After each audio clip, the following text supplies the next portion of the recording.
Coming to you from Football Park, it's Adelaide versus Melbourne on AFL Today. Welcome to Football Park here in South Australia. The finals race continues. The seller up are also confident of playing in their first AFL final. Of course, Neil Baum may have just a slight bonus because he is one person who's coached over here. He knows the players, the South Australian players very well, and his Demons have a pretty good record against the Adelaide Crows. But Graham Corns, he's just been appointed for another 2 years, so he's very settled in his job, and the Adelaide Crows are looking to continue their march to the finals. When they last met, well, Melbourne defeated Adelaide in a very tight contest. That was at the MCG. Modra booted 5 for the Crows and that day. Lyon got 4 for the D's, but Melbourne were successful by 9 points. Joining me for this all-important match once again is former champ Ross Glendinning. And Roscoe, I say we've had final after final, and it's probably getting a bit boring, but this is another one. But it's true, Sandy. I mean, it is another huge game, and it promises to be a beauty, particularly after the result from Perth today. Yes, both sides out on the ground. If you were to pick a couple of key players, this man be one of them? Oh, yes, terrific. I just admire this player so much. Youthful, but very, very clever. Uses his ability to read the game so very well, and a big job tonight playing against Jim Steins, who's just in outstanding form. And Ren, I know, will lift himself and do very, very well. And the other player who's come in for Melbourne, the spectacular Alan Jakovich. I mean, he can turn a game. He doesn't play that consistently. His form at Footy Park hasn't been that good the last few times he's played, but he is such a match winner. They'll need him to fight to do well tonight. Yes, kicked 7 in the reserves last week, and Melbourne fans will be delighted to see him back. Yes, and the player who might get that job, who usually gets all the big jobs on the big forwards, is Hart. Pittman at centre-half back's a very steady play. Bickley's been fantastic. I've mentioned Ren already, and Modra well, and if he can continue his form, it makes a big difference. And then Melbourne, Gilbert, a big job. He's played on Modra before and done quite well. Glenn Lovett in outstanding form as well. Grinter's really complemented that forward line nicely, kicking 2 and 3 goals, and Obst is the player who does well as a tagger. All right, thank you, Roscoe. Well, joining us tonight in the commentary position is a man who used to sign autographs for kids.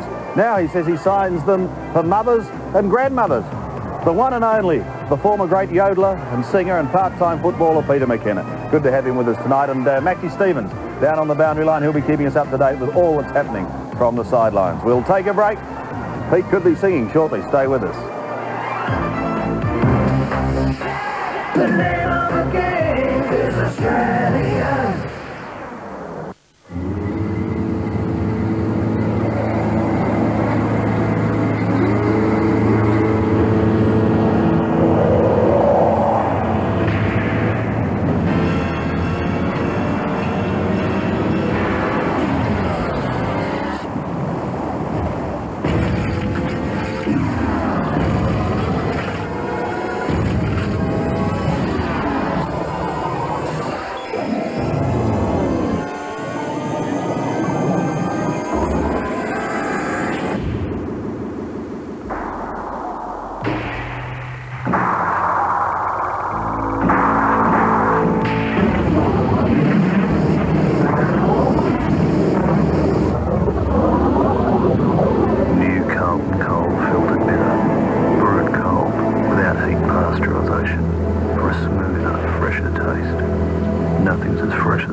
If you've ever crashed your car, you were probably glad one thing was left intact. Insurance. It puts things back together again. If you apply for a State Bank home extension loan before noon, and we don't give you a same-day answer, we'll give you $50 towards your timber. State Bank. Elliot Ness. This morning we start taking our city back. Al Capone. A man who holds his head up high. 2 men in a city that couldn't hold them both. You start annoying Al Capone and he's going to come down on you like a ton of bricks. This Ness, he worries me. Either get out of Chicago, I want him at the ground, or we will throw you out. You're dead, Ness. Using any means necessary. You hear me? No more. You're dead. An all-new action series. The New Untouchables. 9:30 Tuesday on 7. Welcome back to Football Park here in South Australia. The Demons kicking to the right, the Crows to the left. As I said, Max is on the boundary line, keeping us up to date with everything and starting proceedings. Maxie with the Mitsubishi Motors ground report. Good evening to you. Good evening to you, Sandy. Always a pleasure to work with you. And conditions here, we've had quite a bit of rain in Adelaide over the last couple of days as we check the wind here at Football Park. A west to southwesterly, 15 to 20 k's flowing across the ground from the members' side. No goal advantage. The ground condition very good. Slippery underfoot would be fair to say that. Forecast cool with showers. Overnight low at chilly 9 degrees. The current temperature 13 degrees. Humidity 60%. Thank you, Max. Actually, you had a lot of rain early this morning, but it looks in pretty good nick. Your selection, Max? Well, my heart says one thing, my brain says the other, so I'm going for Adelaide, Sandy. Oh, you've stunned us. And Ross Glendinning, your thoughts? Adelaide. Peter McKenna behind the play. Yes, I think it'll be very, very close, but I'm going for Melbourne. Regenza and Tingay just having a few words to say. There you can see on the wing. Liptak and Hopgood also. At half forward, yes. And the umpire's ignoring it. He's doing the sensible thing. Get on with the game. Well, now a few more have joined in. There's the siren to start official proceedings.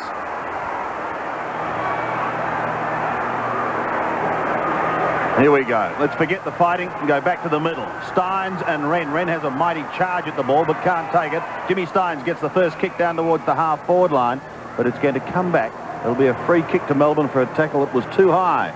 And the D's will go through Todd Viney into attack. Gets the hand pass away to Phoebe. High up towards half-forward. Lyon will be the target. Pittman got a hand to it. Couldn't complete the mark. Hart is there for the Crows.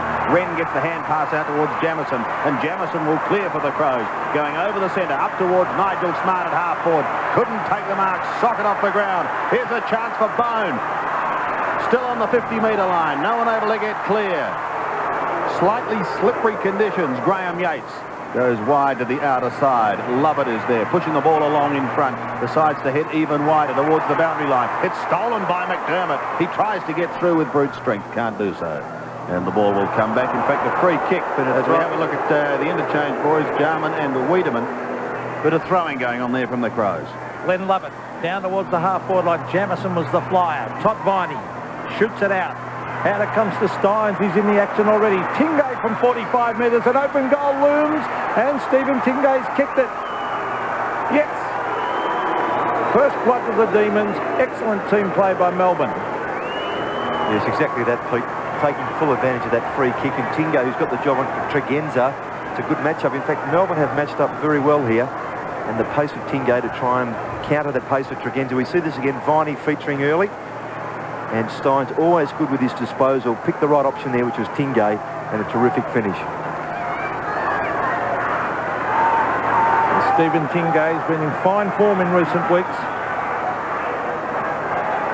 Now, something wrong with the ball. It is going to be replaced. Darren Goldspink bringing it up. The emergency umpire bringing on the new ball. The conditions very, very good at Football Park. Ground in excellent condition, Ross, considering the rain. No, ideal. And in fact, the rain's held off nicely too, Pete, so let's hope it stays that way. Interchange Dyson and Stretch. Well, already Jimmy Steins having an influence with two telling touches of wrestling going on behind the play. Number 30 you see on screen is Paul Hopgood. And he's wrestling, it looks like Matthew Liptak. Now, Wren, the big thump, 30-metre thump. Nigel Smart races after it. A very talented player. Taken away by Stephen Phoebe. That was good defensive play to the centre of the ground. The wobbling ball moves towards line. He can't quite pick it up and in fact is met very, very solidly. Still in the middle. It's going to be tough tonight. McDermott loves the hard stuff. He's in the centre. Free kick to Bickley though, Sandy, for holding on against Viney, I think it was. Fortunately there too, Sandy, because McDermott would have been pinged for holding the ball. Yep. So Bickley to send the Crows into attack. From the centre, up towards half-forward. Out comes Modra steaming, but it's belted away towards the boundary line. Belted wide. Lyon goes to ground. Tingay is there. He's kicked the only goal of the match so far. His hand pass finishes over the line for throw-in, but it's in the Crows' left half-forward region. They're looking for their first score. Sorry, Sandy. Good matchup too. Bickley and Viney, two very good players. Instigators through the middle. Wren and Steins. Wren coming over the top. Trying to take it away, unsuccessful. Viney again. Tregenza steals it from the opposing number 12. Kicks up towards full forward. But the man they've got to stop is Mr. Modra. Well, Phil Gilbert saying he touched it first, being in front. But better purchase on the footy was Modra from behind. Perhaps had reason there, Gilbert, to question the decision. He's kicked 105 goals and 44 behinds for the season. He's kicking from 35 metres and almost directly in front. It should be a piece of cake. It is. Modra gets his first, and the Crows level the scores.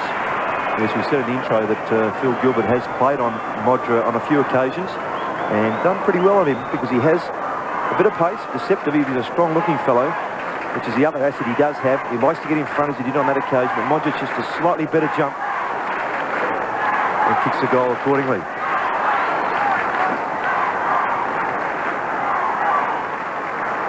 Scores a level here at Football Park after that goal to Tony Modra.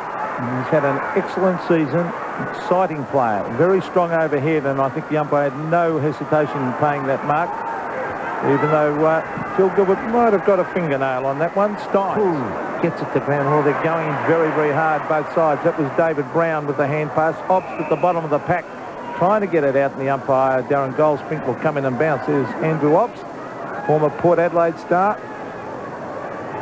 And they're very, very good, Ross, at the centre bounce area, Melbourne. Yes, actually both sides are very good in that area, Pete. Wren, the big thump forward. Tingo, clever little hand pass. Bickley was held, taken by Ops.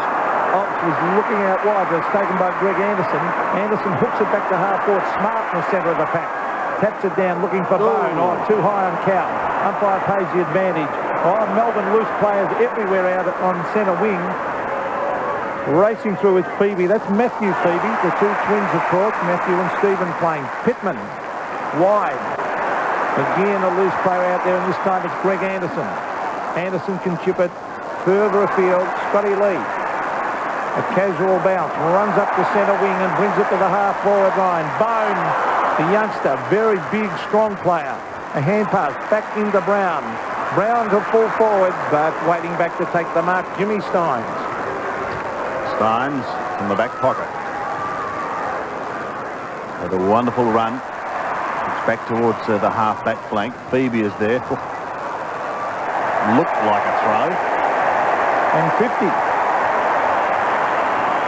So that's going to put the Crows well within scoring distance once again. Peter Rode, you can have a puzzled look on his face. Well, that's because the player sometimes instinctively kicks the ball and doesn't know it's a 50-metre penalty, and he gets penalised for it.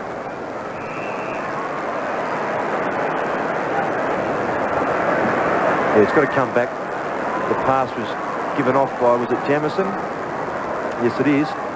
He's a fair shot from there too, even if he was from 50, but he's obviously much closer there, 25. And he's a renowned goal kicker. Yes, has kicked a few pressure goals in his career.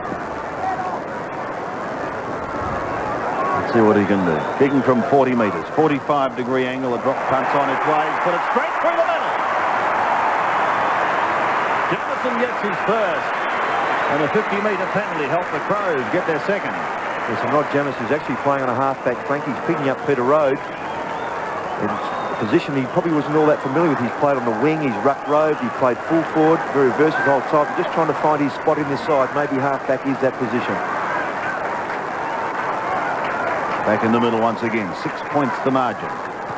Favouring Adelaide. But very early on. Wren stands his ground. McDermott tries to get the hand pass away towards Bickley. Now Anderson, a hurried left foot kick. That's 3 kicks in 5 minutes. But it's going to come back and he'll get another one. Tackle too high. Just around the head region.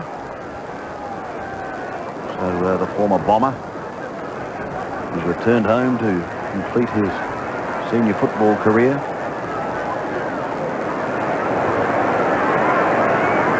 One of the game's most decorated players in South Australia. Here's his kick. Up towards half forward there. Smart! This is going to Pittman for holding on, Sandy. We've got Marco Smart. Terrific. Here's Pittman. He'll want Modra. 1, 2, 3. Oh, that's a good mark, Modra. It is, Pete, isn't it? He's in one front position, and he had to stand his ground. There was some flying frisk behind trying to knock the ball away, but he just kept his eye on the ball. See the few attempts there by Gilbert. Another one, hand over the shoulder a bit too. Good control. Yes, it would have been a free kick anyway, I think, Ross. I think so. Right hand of Gilbert over Modric's shoulder. Here he goes directly in front, but that's away to the left, and that's a disappointing kick. A wasted opportunity there for Tony Modra. And you can hear the sighs of the crowd as he missed that one. He's certainly the idol of the Adelaide Crows supporters. He's Brett Lovett to the half-back line. Bone was there and Neitz. Good attempt by Neitz, but didn't quite take it. Brown, a quick hand pass. He was looking for McGuinness, taken by Cowell. Very quick player, Darren Cowell, on the left foot to centre wing. Thumped the ground by Jamison. Here's Chris McDermott. Keeps the ball in play. It's still on centre wing.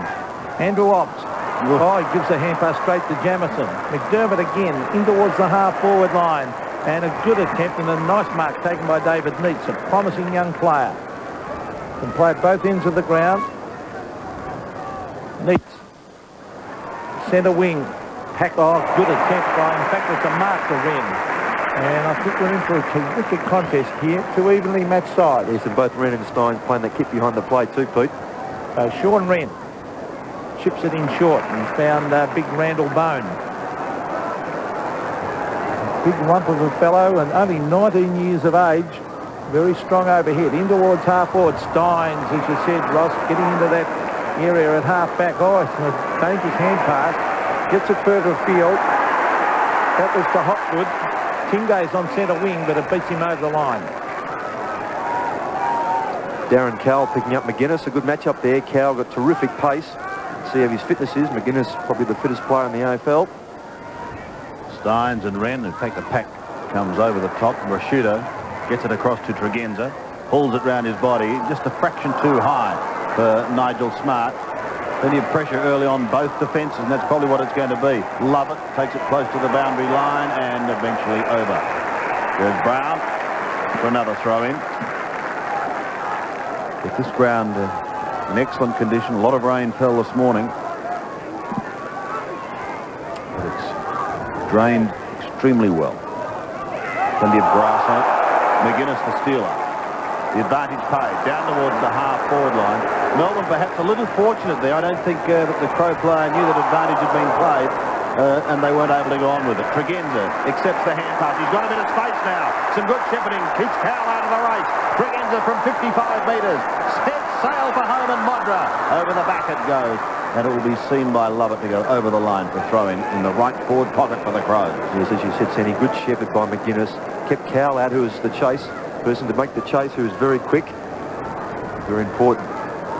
So forward pocket for Adelaide. Bone does the ruck work, thumps it straight back to the boundary line, and over it goes for another throw-in. There's, well, almost a sellout crowd looking around the ground. There's hardly a spare seat. And they've come out again in force. Wren gets it to ground. Desperate play by Phoebe. Brown gets it to Wren. A good attempt on the left foot, but he's hooked it and out on the full. But very mobile for a big man, Sean Wren. Roscoe? Yeah, great future this play. I mean, a lot of people have said that, but they say it because it's true. Terrific ability and application to go with it. And this is Phil Gilbert. He's got the big job on Tony Modra. To the half-back line. Oh, that's a nice mark by Neitz. I really like this player. Started well, Pete, hasn't he? Well, he's a top player. Saw him in the wet a few weeks ago against St Kilda. He handled the ball as if it was a dry day. And for a guy who's about 6'3", showing tremendous potential. Graham Corns, no doubt relieved that his term has been extended for another couple of years. Good luck to him. He's done a good job since taking over. Love it. Accepts the hand pass from Stein. Goes up towards half-forward. The D's looking for another score here. Phoebe's kick goes in towards Jakovic. A bit of use of the body was good. Jacko will go off the ground. Oh, but he's wide this time. And the crowd giving him the round with the kitchen. One behind. But he's the sort of player who can change the pattern of a game in minutes. He's dynamic, and it's good to have these sort of players in the game. We've got Modra up at the other end. Hart, bring it back into play. Looking to the Adelaide Hills, and it's very, very dark and bleak. Lights are on here at the park, and we're going to have ourselves a decent old ball game, I'm sure of that. Wren and Stein. The Crow got in front, Wren. Took the tackle of Phoebe. Steins couldn't take it cleanly. Tingay comes through to Lovett. Promising surge here. Lyon back to Lovett. A high kick under pressure. They're inside 50 now. Tingay flies from the side. Can't take the mark. Rashido over the top to McDermott. And the skipper will steady the ship.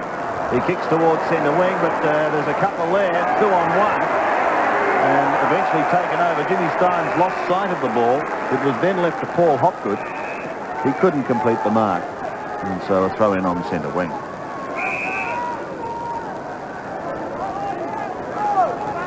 Adelaide by 6 points.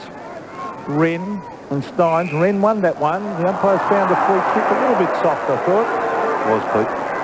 To Jimmy Steins, right in front of us here in the commentary box on centre wing. Steins. The half forward. Oh, Mark. No, he didn't quite hold it long enough. That was Peter Rode. Good tackle on Jamison by Andrew Ops. Tremendous tackle. And he has been penalised, Rodney Jamison, for holding the ball. So Ops will kick from about 55, and that's 50 metres. The ball was handled well over the head of Andrew Ops, and that is unforgivable, Ross. Yes, and Chris McDermott giving a stare to Rod Jamison, those sort of things. Former Glenelg teammates, you just don't do that. That situation. It'll be a gimme goal. Certainly the distance was in doubt where he was going to kick from. No doubt now. Not now, as he kicks. Oh, has he got it? Just. The name of the game is Australia.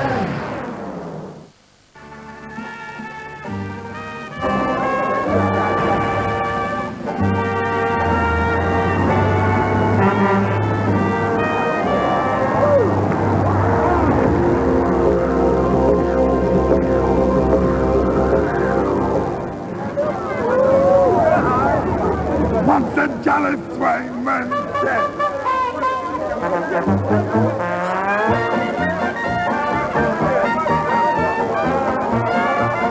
We just thought you'd like to know that the international version of the Australian design and Australian-built Mitsubishi Magna is now on sale in the USA. Clean Monopoly at McDonald's. Get your game card, scratch 3 game pieces and match the property group to win the all-new 1.8-litre Hyundai Elantra family sedan. Or you could win instantly. You must communicate. You must talk. Talk to your friends, your wives, your children, and above all, you must talk to your parents. Could you excuse me now for just a minute? Hello? Reverend, on Sundays, anyone can call Telecom STD anywhere in Australia from home for just $1 for 5 minutes. Call your mum. Just talk amongst yourselves there. Mummy, it's me. Telecom STD. We're talking $1 for 5 minutes. The federal budget. Light at the end of the Bad Times Tunnel, or an old-fashioned hip pocket hijack? We explain what it means to you on 7 News Monday night. Tonight, Australia's fastest woman, Melinda Gainsford, takes on the world's best in the 100 metres. The women's marathon, first round action in the men's 5,000 and the women's 800, the javelin and the triple jump. It continues tonight on 7 Sports. Scores level here at Football Park midway through the first quarter. Under 14 and a half minutes remaining.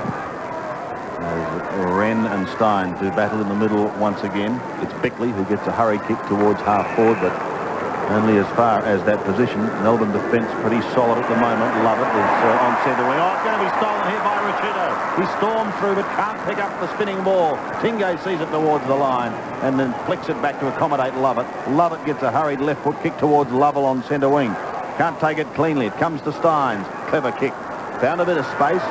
Peter Rode comes charging at the football. He did keep it in, but that was probably not a good idea because he's given it away straight to Tregenza. Tregenza goes back towards half forward once again. Oh, Gates was crunched. McGuinness is clear. Danger here for Melbourne as the Crows go down towards Modra. One grab, couldn't complete it. Free kick, he was held, and he'll have a shot directly in front, 35 out. There's Phil Gilbert knowing that he held on to Modra. Just did it very cleverly there, Modra, too. Started behind, but got himself in front. Just watching the flight of the ball. There's the holding on across the shoulder. Difficult play to contain, Tony Modra, particularly when the ball comes down like that. And he plays in front, Ross, at every opportunity, which is the way you should play full forward. He's going for his second.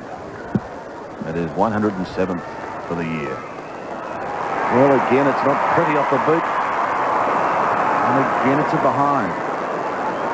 So the champ frittering away chances. Two bad misses, and he won't like that, Tony Modra. Particularly if it becomes a low-scoring game, if this weather comes through. Yeah. They're vital ones missed. Neil Baum just breathes a sigh of relief. Phoebe marks on the half-back. This is Matthew Phoebe, left-footer. To centre wing, and Peter Road was his target. Taken by Yates, but they're going to lose it. Well played by Mark Visca. Anderson back again towards Brown, in towards full forward. Stein just drifting across, and he takes a timely. He's a great player. I think he'll go very, very close to the Brownlow medal again this year. He's had a fine season. Out wide is Ops, who's also had a great season. Now he can chip it across here.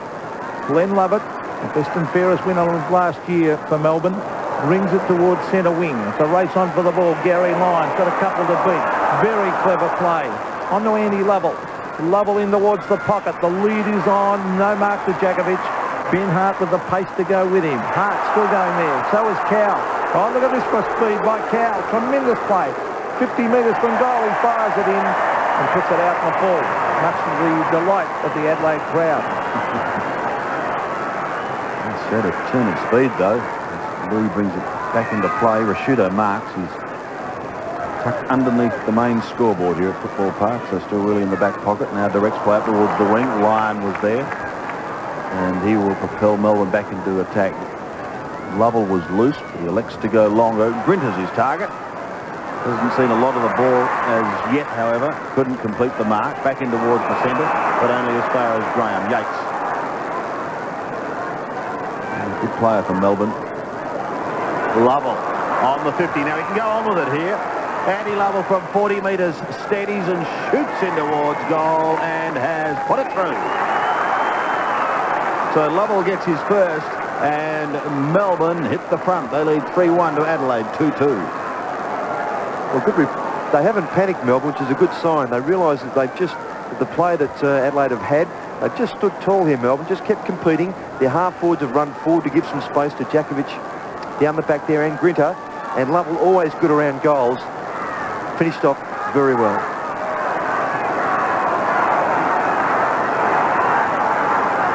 The Demons by 5 points.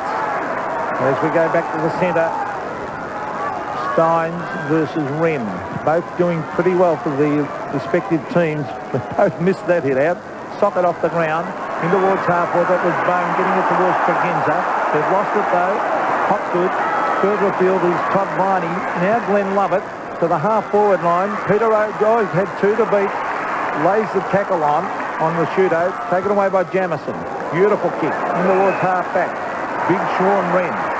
Chris McDermott to half-forward. Good use of the body by Stephen Phoebe. Steins comes in to lend a hand. Here's Nigel Smart. Boxes in the goal. And Nigel Smart kicks it. Good play by the centre half-forward. And Adelaide now lead by a point. Yes, and it's good play across half-back by the Crows players because they're under pressure. The way Melbourne brought it out of the centre there. McDermott, terrific kick from that player. But Smart here, basically against two. Stein's getting to try to tap it away, but Smart just intercepted beautifully. Got the call in the square to keep going from Modra, and he did that.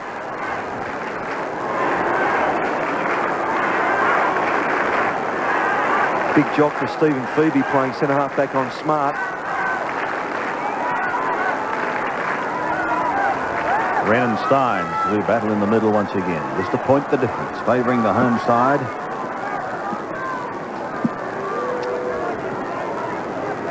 Phoebe and Smart. Some great duels around the ground. Set up for this clash. Wren wins it again. Now takes it away.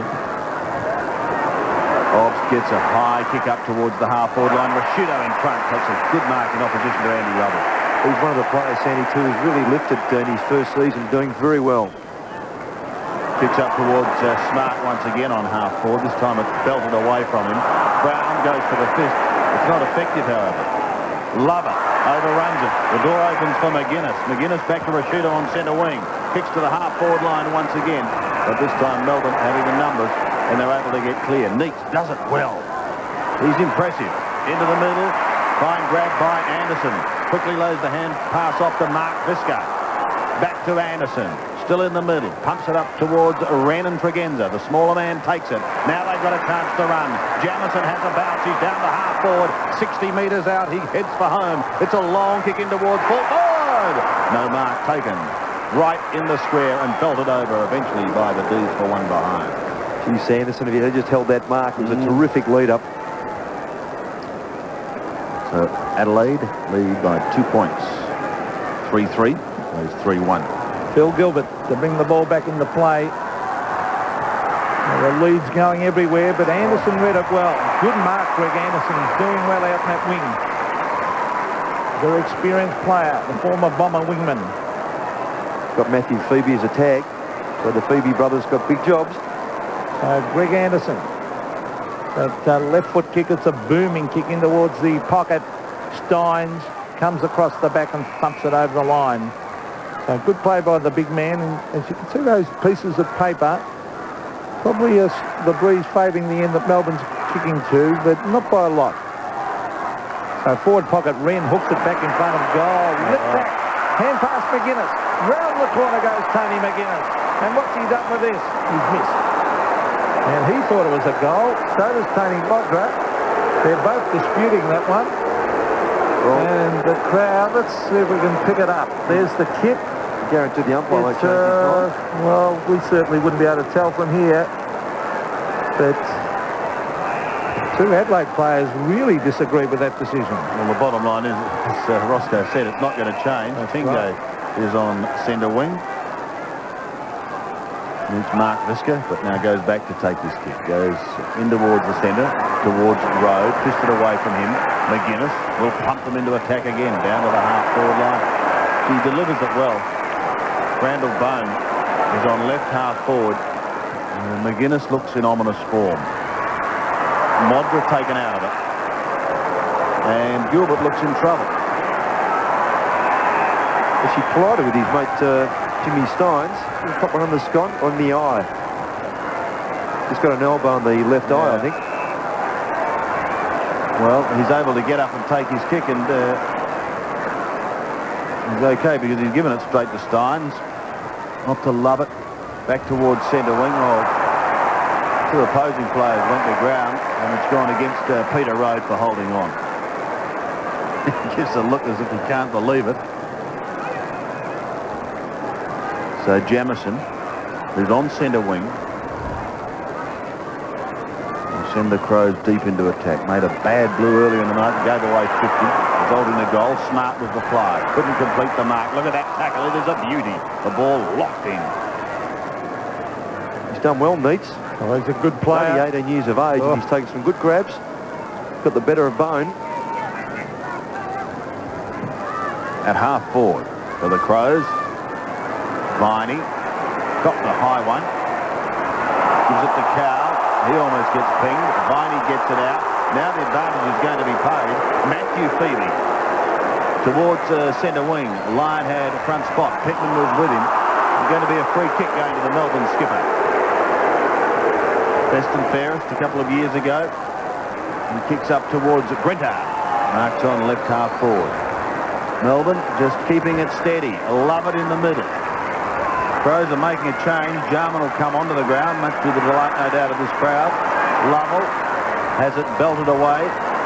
Viney, almost a good interception. Lovell could have been legged, got the ball out. Oh, McDermott written into the ground, and he'll get a free kick at half-back. Yes, Brenton Sanderson was the player who's come off for Jarman. Jarman's gone into that forward line. Chris McDermott gives it across to Jamison. Now it's Bickley. Fine season by Bickley. In towards centre wing. Neitz again. The booming kick. In towards full forward. Grinter and Jakovic are there. It clears the pack. They both looked at each other. Taken away by Scott Lee. Lee the clearing kick right out towards half-back. Big Wren goes up. Can't take it. He's got backup support from Anderson. Greg Anderson from the half-back line brings it in towards centre-half forward. Stephen Phoebe versus Smart. Hopgood there too. Smart going on with a good play by the centre-half forward. Here's danger. Jarman drops it. That could be holding the ball, not paid. Yates gives it across to Lovett. Lovett further field to Jimmy Steins. One of those clever little kicks. Look at that. To Matthew Phoebe. He is a great player, Steins. Matthew Phoebe to the half-forward line, looking for Gary Lyon. Pittman at the back, bumps at the ground. That was good play. Beginza, look for the hand pass, then bombs it in long towards Modra. Over the back is Gilbert. They race after it. Hopgood versus Jarman. It's tapped back. Good play by young Hopgood. Brett Lovett to Cow. Cow can chip it wide. He's looking for Glenn Lovett. Lovett races after. He had 2 to beat, but he socketed off the ground to the half-forward line. Peter Road races at it. That's good football. Socket away towards the boundary line, though. Number 32 for Adelaide, of course, is the shootout. Now Jamison in towards half-forward. Nigel Smart. Oh, almost a mark. Good attempt. But the ball cleared the line at half-forward for Adelaide. Throw in on the left half-forward flank for the Crows. They lead by 3 points with under 4.5 minutes remaining in this first term. Sanderson on the bench. Yep. And Jarman getting a chance, having a run in the first quarter. Steins, Obst was at the back. He got crunched, but he did get the hand pass away. Put Viney under a bit of pressure. Brown gets it out. Hurried kick by Bone is wide and touch off the boot, so it'll be a throw in, no free kick. Very tight first quarter. Melbourne hanging in.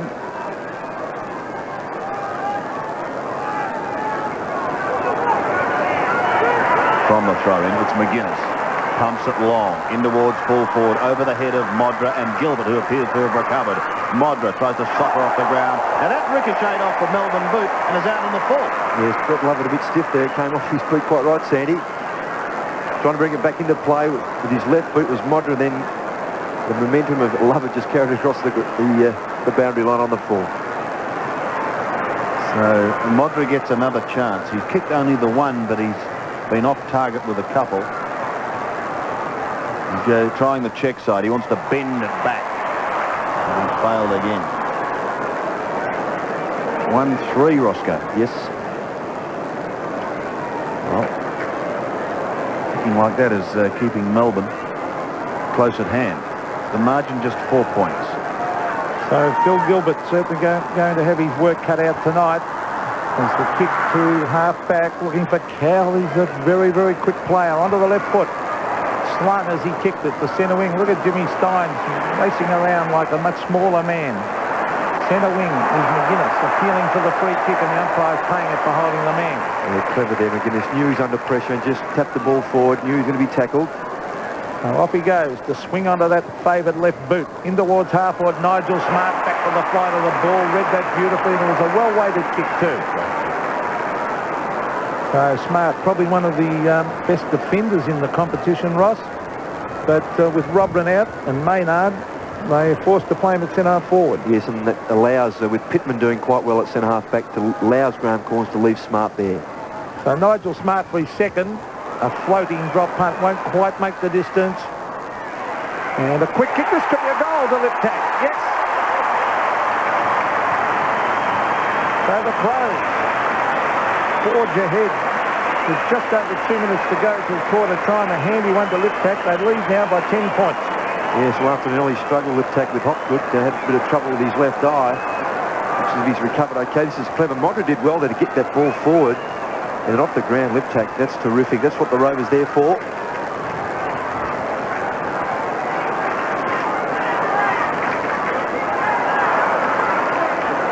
.29 plays 19, favouring the Crows. They go down to the half-forward line once again. Nigel Smart came over the top and wanted to sneak away, but it's a Melbourne free kick, and it will be taken by the youngster who's done so well in Neats. In fact, he's paid the mark. Anderson, out of side, a hurried kick. Lovett to be first to it. With him is Rashudo, close to the boundary line, and Rashudo makes sure both his opponent and the ball are over.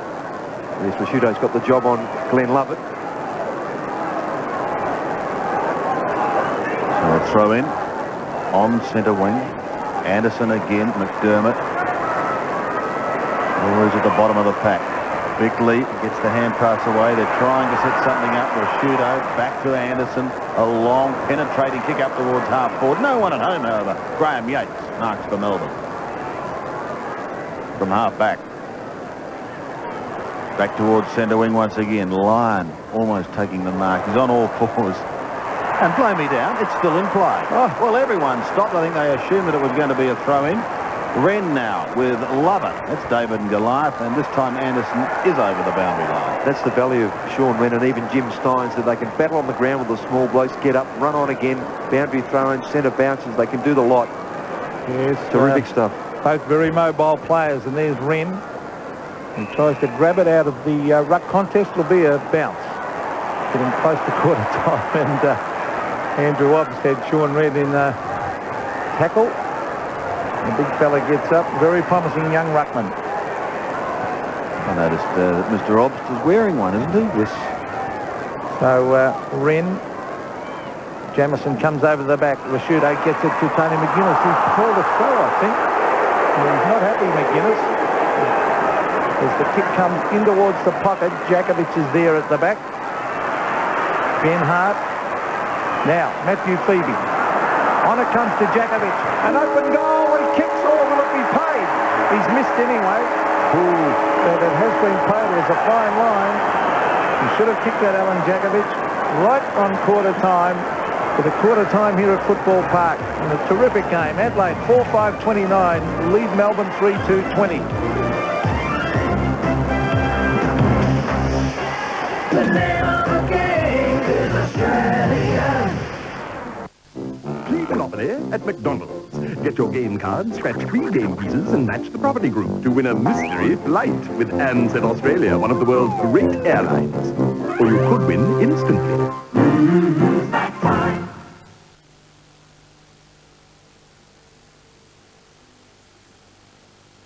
Ian Berry Insurance Brokers arrange insurance for all types of businesses. Ian Berry Insurance Brokers will arrange a competitive quotation for your business insurance. Telephone Ian Berry Insurance Brokers and see how much you can save on your business insurance. Help! Help! You guessed it, she's broken another window. If it happens to you, remember, Clarkson's Fast Glass Replacement Service is just around the corner and as close as your phone. 24 hours a day. Oh dear. 7 days a week.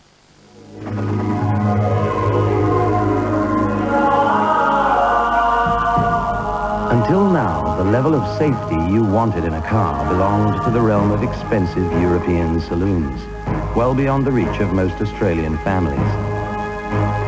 But now, there's an Australian car with independent rear suspension, standard. Anti-lock braking, standard. The life-saving technology of the airbag, standard. And with over 50 features in Holden's total safety systems, standard. Introducing the all-new Holden Commodore Acclaim, the safest Australian family car ever.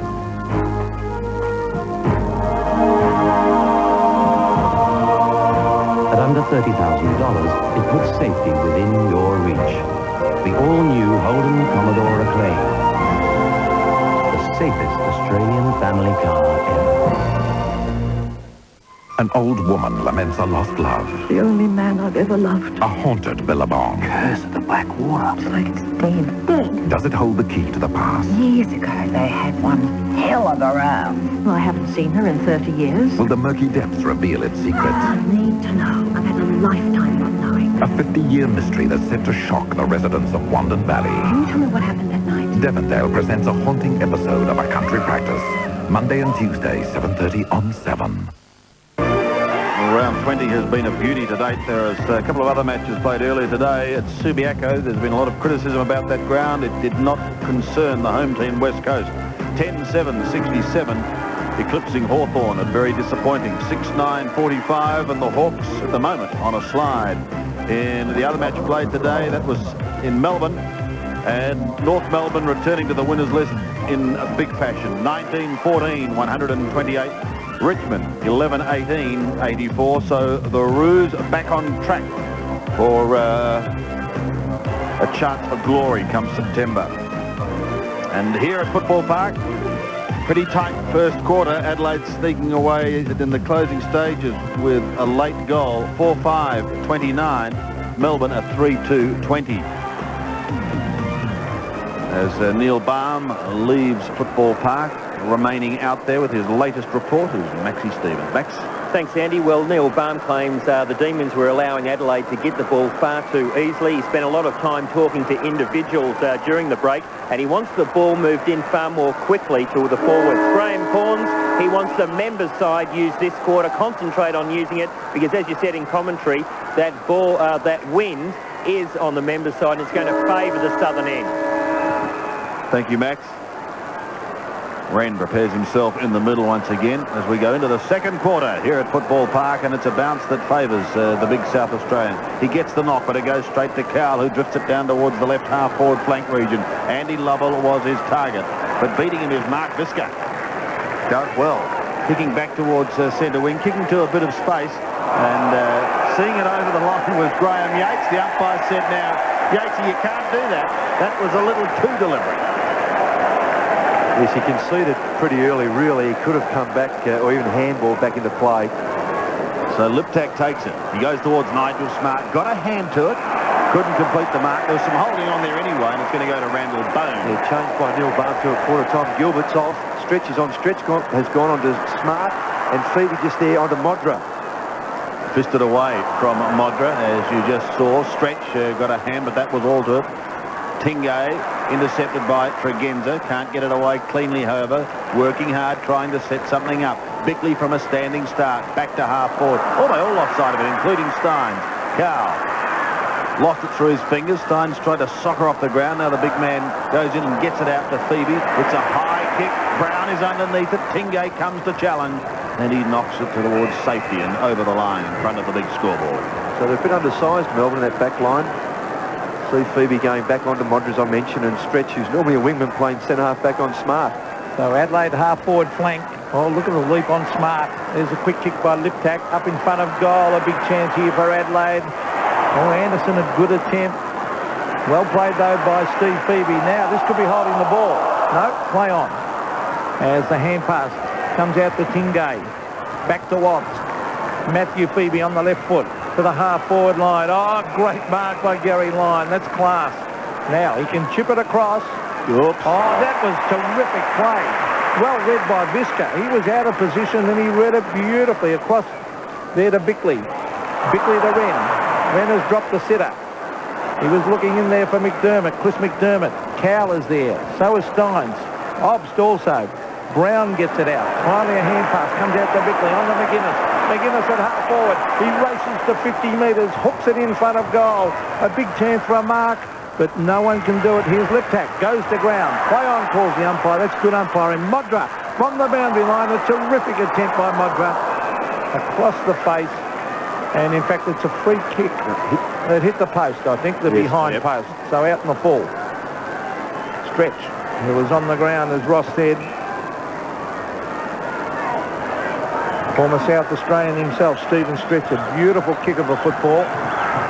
And that's a booming kick out to the half-back line. Wren sets himself at the back. In fact, it was Bone. Bone, a quick hand pass to Tregenza, who races to 50. Touched off the boot. In towards full forward. Modra gets in a quick hand pass, but Lovett is there to mop up.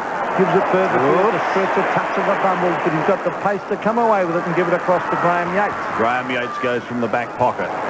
Not a well-directed kick, and that one just sticks. Good mark taken by the youngster Bone. On he goes once again to Rashudo. Still outside 50, now well in. It's a high kick. Phoebe stands his ground, takes a strong note. Matthew Phoebe. Back to half-back. Cowell can go over the top to Lovett. Does so now. He's got a bit of room to move. Puts it out in front of his skipper, who will see it skid over the line. Within his Pittman. And so a throw-in just in Melbourne's attacking zone. Yes, and Dyson's on the ground as well. He's replaced Peter Road. So Melbourne ringing in the changes. Go to Graham Corns. giving Jarman a go. He came on in the first quarter. Aaron Goldspink decides he'll have the ball. Wren picks himself up. He's improved so much. He'll contest the bounce with Lyon. And he's picked out a free kick. It's going to go the way of Melbourne for holding on. And it's going to go to Cowell. Darren Cowell. Centering to half forward, wanting Grinter. Went up with the one hand. Wren's going to do the roving work here. Oh, the big man does well. Hart almost had his head taken off. He was able to get it to Scotty Lee, who pumps it back straight to Jimmy Stein. Well, it was almost as if he'd picked him out. Couldn't have done it any better. And Stein's able to step past to Andy Lovell, who's still just outside 50.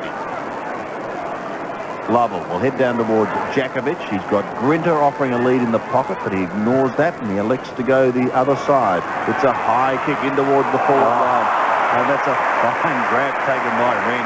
I think the free kick's going to Hart. It is for holding on, Sandy. Right. Still, it was a great grab by Wren. Oh, it was, wasn't it? So Hart at full back. Or was it a push out? Well, I don't know. I was still too busy watching the mark. He deserved the football. But nevertheless, the team's got it, and that's, I guess, the most important thing. Well, he's holding on there, and this time it's going the way of Pittman and Gary Lyon says, "You're joking, aren't you?" Crowd looking for 50. They won't get it. Not on here. Pittman takes it. Gets underneath a drop punt.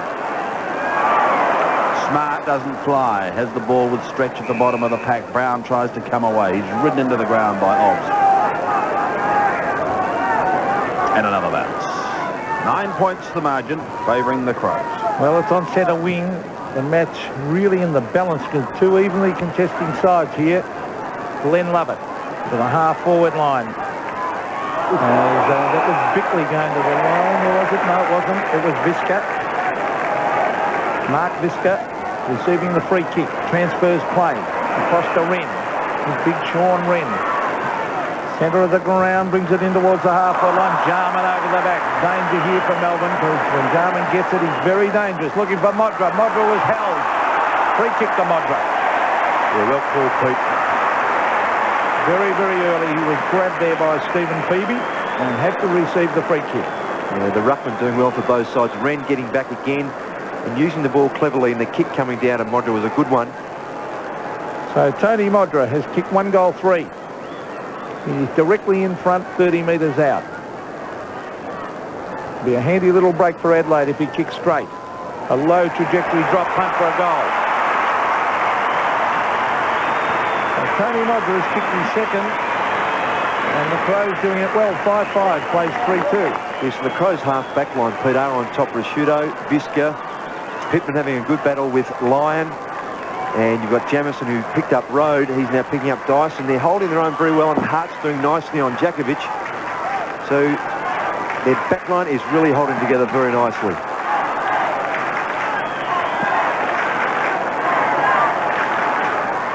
Two goals, 3 to Tony Modra.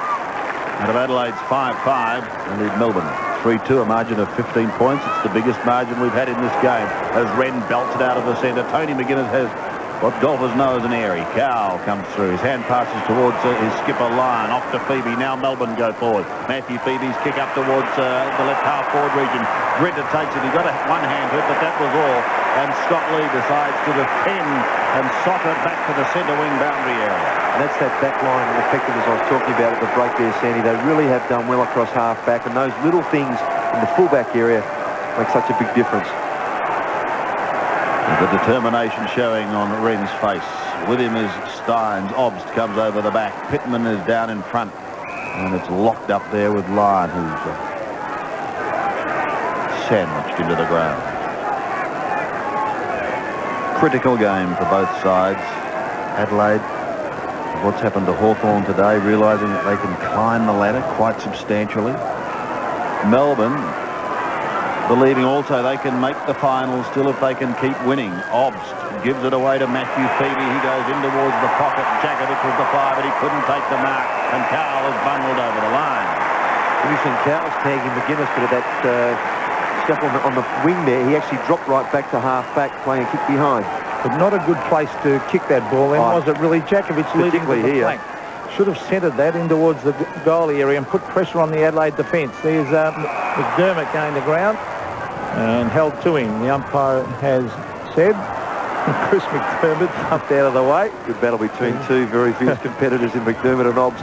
And the big grin on the face from the captain. Oh, there's a free kick. The line, he was held. After he lost the ball, he was held. And Gary Lyon, the recipient of this free kick, on a 45-degree angle, 25 metres from goal.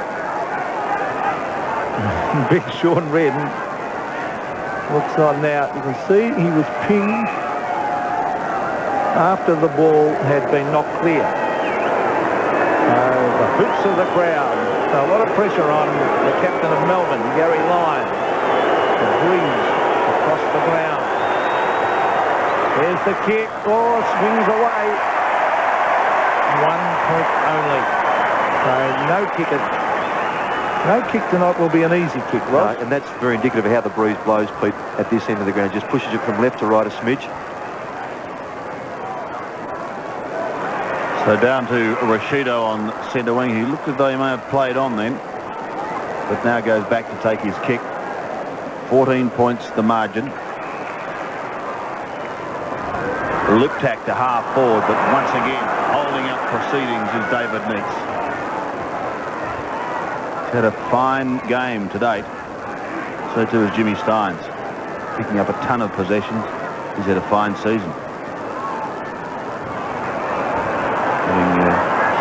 First senior game some 6 years ago now. It's amazing how quickly time flies. Love it, and he's got to chase, but he won't get there in time, and Wren takes the mark.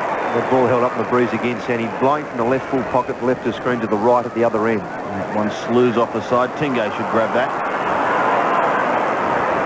Not exactly productive work at the moment, but this wind is making it anything but easy. Tingay's kick, well, as he picked out Anderson, it almost looked like that. Phoebe's kick is partly smothered.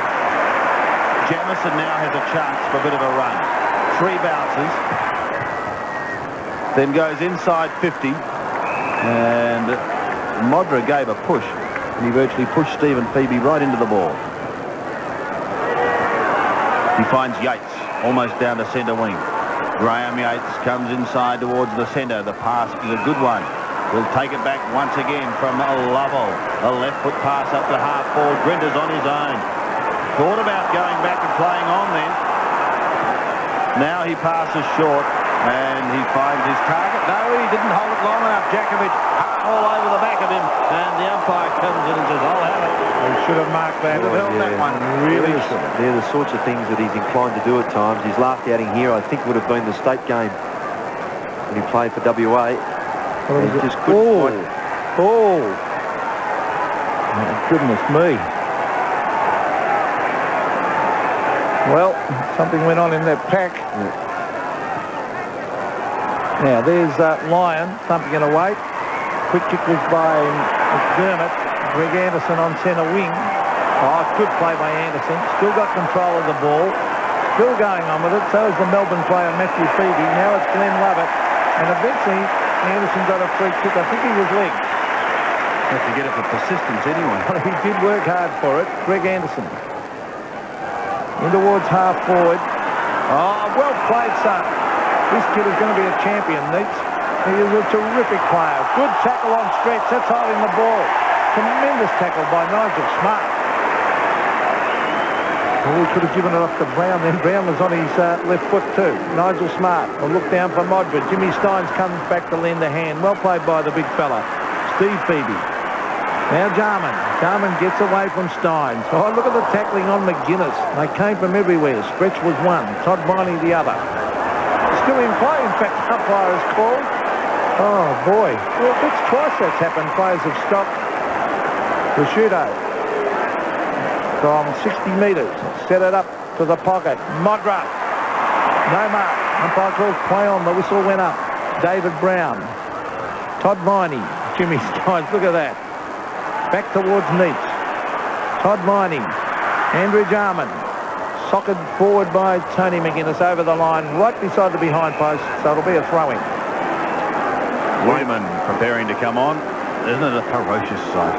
There's the Adelaide runner just waiting for this play to sort itself out so he can make the change. He'll be keen to get a run the weed. Ran. Bit of an elbow. He made sure the umpire saw that one, Stein, didn't he? An exaggerated push, you could call it perhaps. Oh, Rashudo fell at the critical stage. Magnificent pick-up on the half volley by Lyon, showing all the skill, but his kick goes straight to Tregenza. Now a chance, McDermott shrugs the tackle of Tingay.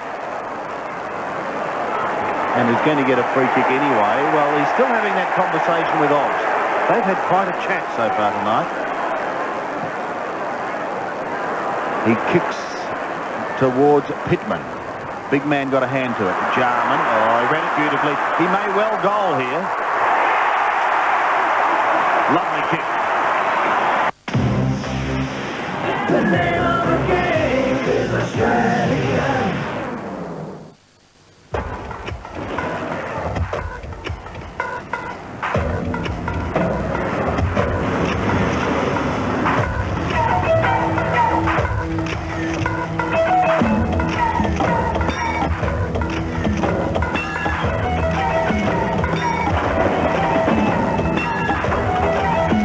Mitsubishi Triton Utes and Express vans. They only stop when you do. It's Foodland's birthday, and we're celebrating with super specials like Hall's or Deep Spring soft drinks, only 59 cents. Rosella condensed soups, just 85 cents. Assorted Weston's cookies are low, 59 cents. Softex tissues at just $1.19 a box. Round frying steak, only $4.99 a kilo, and 3 kilo bags of fresh oranges, just 99 cents. Foodland, the mighty South of the year. It wasn't easy growing up. I wanted to be the next Michael Jordan, and the next Oscar Robertson, and the next Jerry West, and the next Iceman. But I couldn't make up my mind which next I wanted to be. So I became the first Harold Miner. And as you can see, that's not too easy either. Never before seen footage of Elvis, locked in a vault for decades, is now released for the first time. See Elvis behind the scenes. Elvis loved him. From his very first screen test Now go, go, go, but don't you? to the private moments. You don't want to know what we did on Talbot Road, do you? And the women in his life speak frankly. There was nothing anyone could do. On the anniversary of his death, an all-new special comes to 7. Elvis, His Life and Times, 8:30 Monday. Now you know what I do for an encore. Well, the lead is out to 20 points. Adelaide having a good term as Wren gets it down. Quick hand pass. Kick by Visca. In towards the half-forward line. Neitz ran at it. He missed it. Tony McGuinness to the half-forward line. Brett Lovett read it well. Kicks it around the boundary line. He's looking out there for Tingay, who waits. Now, how will the umpire see this one? I think he's going to bounce as he races in. On the bottom of that pack was Bickley, and Graham Corns on the phone to David Brown. There's Neil Barnes taking Cowell off McGuinness. Cowell's going to a forward pocket. Looks as if Viney's now picking up McGuinness. Tingay's kick is smothered off the boot and goes over the line on the outer side. Goals this quarter to Jarman and Modra, but they haven't been easy to get. In fact, Melbourne have added just one behind so far for the quarter. It's been very tough. Love it. Does it nicely, but they want goals, Melbourne. They're going to stay in this game and stay in the finals race. Wren marks on centre wing. And that player on screen there taking that mark, on the mark. Dyson is now picking up Bickley. His kick. Neitz again. Well, he tried to take it like a slips catch. Couldn't do so. And the ball is tucked in between the legs down there. An 18-year-old there, Neitz, playing on a 19-year-old in Bone. So, sign of the times. They're getting younger and younger in AFL football. Yep. It's good to see these youngsters coming through the ranks. And really challenging. Well, I suppose they all seem pretty young to you, Pete. Yeah, so Thanks, Ross. Still busy signing the autographs, of course. They're now mothers and grandmothers. It's a worry. Love it. The McDermott, Tingay and Tregenza over the line. Under 9.5 minutes remaining. Very, very tight contest. The home side has the ascendancy at the moment. Steins pushes down in front. He was looking for Tingay, but it's taken by McGuinness up to the half-forward line, and the mark taken by Bone. Well, he's a big lad. There's a look up forward. Modra's his man. Couldn't take it past Yates, past Wiedemann. Phoebe shrugs the Wiedemann tackle and gets the hand pass away. Now Melbourne a chance through Dyson to go over centre wing. Dyson's kick taken by Cowell, drips it back into the centre. That's marvellous play. Phoebe takes it, goes up towards Jakovic. This time he takes the mark. Inside 50, Alan Jakovic. He hasn't scored a goal tonight. He booted 7 in the reserves last week. This time, out in front of Hart. And Melbourne need one. This is pressure, isn't it? The crowd all hooting in. Yes, there's as much hooting going on as when, it wasn't so much hooting when Wiedemann came on, but more a cheering, rousing applause. Jakovic, drop puck. Away to the right. Listen to the roaring applause. You know he's missed. So one behind goes on the board for the D's. 6-5 plays 3-4. He's got 3 behinds, Roscoe, to his credit. And now he's just having a bit of a chat with Hart. And 50 metres. Now, is that against Jakovic, do you think? I assume that, but I had a quick look down the ground at something else that was happening, but... well, they're still going, so. Anyway, it's come to Rashudo. He goes long and low to Smart. Gee, that's a finely delivered ball. Now he'll in turn look for Modra. Or Pittman, they're both down there. Modra the diver. Fine grab.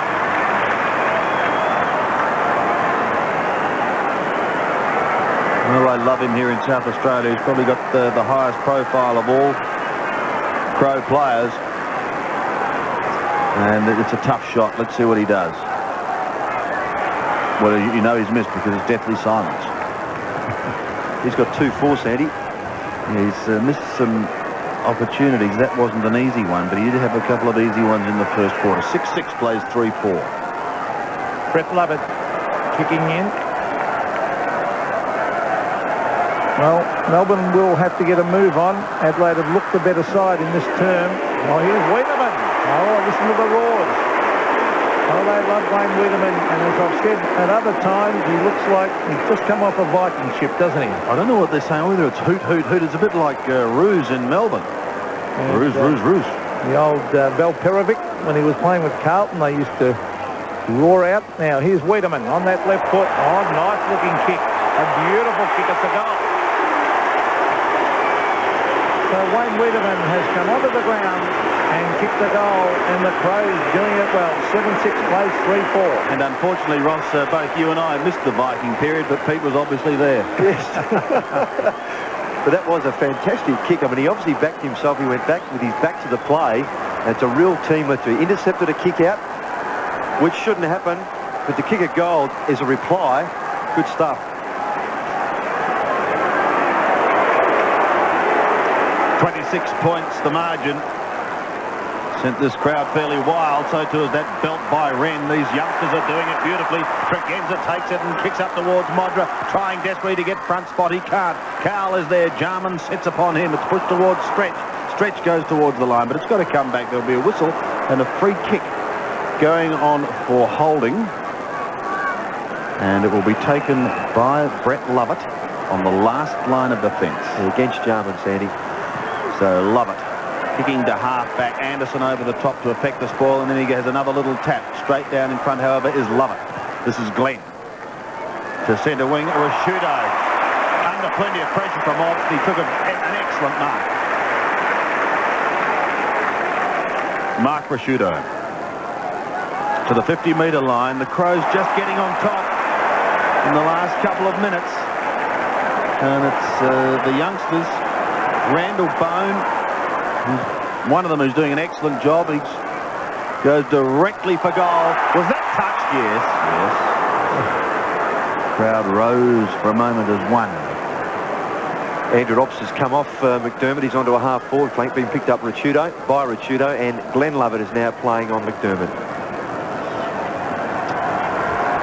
Phoebe to bring it back. It goes to the outer side. Steins is there. No one able to take it. Tregenza at the back. He's got a little bit of room. Can chip towards McDermott. Not paid. Oh, well. I think Peter McKenna suggesting it was knocked out of his hands after he had control. Lee, however, controls that one. No one on the mark, so he sneaks away. Goes to half forward. Wiedemann! Jiminy, did he get up? And Jimmy Steins saying, just mind getting these out of my back, please. Well, I think he looked at the umpire for a free kick, but if your eyes are on the ball, you can still interfere with the man in front as long as your objective is to go for the mark. As the mark out there is taken by Steve Tingo, they really could do with a couple of quick goals, Melbourne.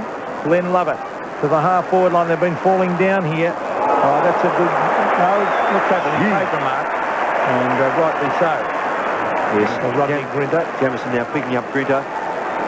Scott Lee's picking up Andy Lovell, it is. Now they've gone wide again. It might come off because of a terrific attempt by Andy Lovell, but really they didn't gain a lot. He's still 55 from goal. He brings it into the pocket. It's 2. Oh, Ben Hart!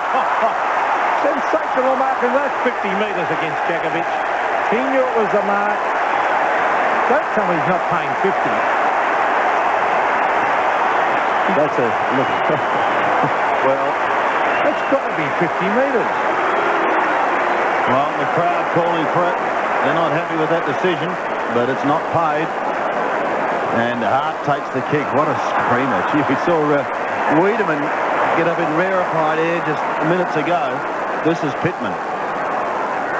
The Crows on a high at the moment. Smart and Stretch. Lovett is there also, just sneaking away from Jarman. Gives the hand pass across towards Bonnie. McGuinness steals it beautifully. Runs the boundary line, Tony McGuinness. Watch Modra. Can't complete the mark. He recovers quickly and locks the ball up close to the line. It comes out the way of Brett Lovett, who stops and stops because the whistle had sounded, and there'll be a free kick. It's going against the Crows. The throw, was it, Roscoe? Yes, that's what the umpire indicated. 7-7 plays 3-4. The Crows leading. Close to half-time. Wren has the football, and he'll send Melbourne or Adelaide deep into attack again. And Melbourne's defence again tested. And it's been severely tested this quarter. That wasn't one of his better kicks. Anderson unable to take the mark. Peavy giving opposition. And a bounce just about on the 50-metre line. Neil Baum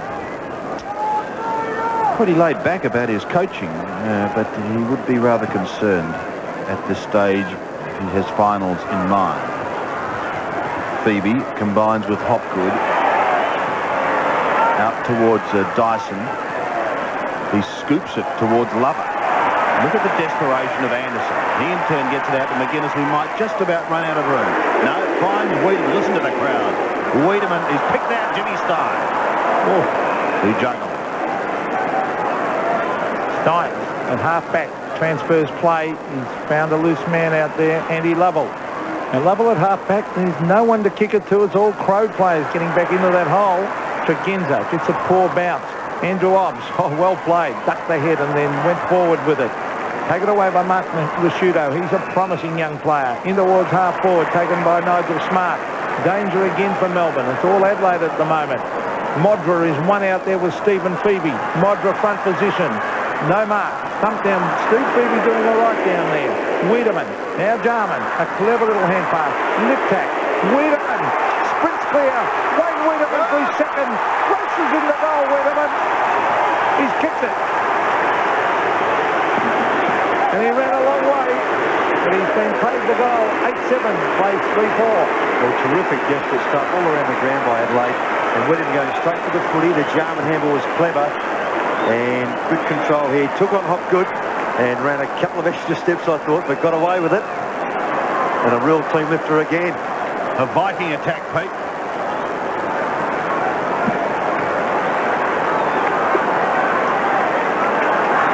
Couple of inspirational goals to Wiedemann, and Adelaide in control. 8-7 to 3-4. There's a Melbourne player limping from the ground. I'll get you to keep an eye on him, Roscoe. Yep.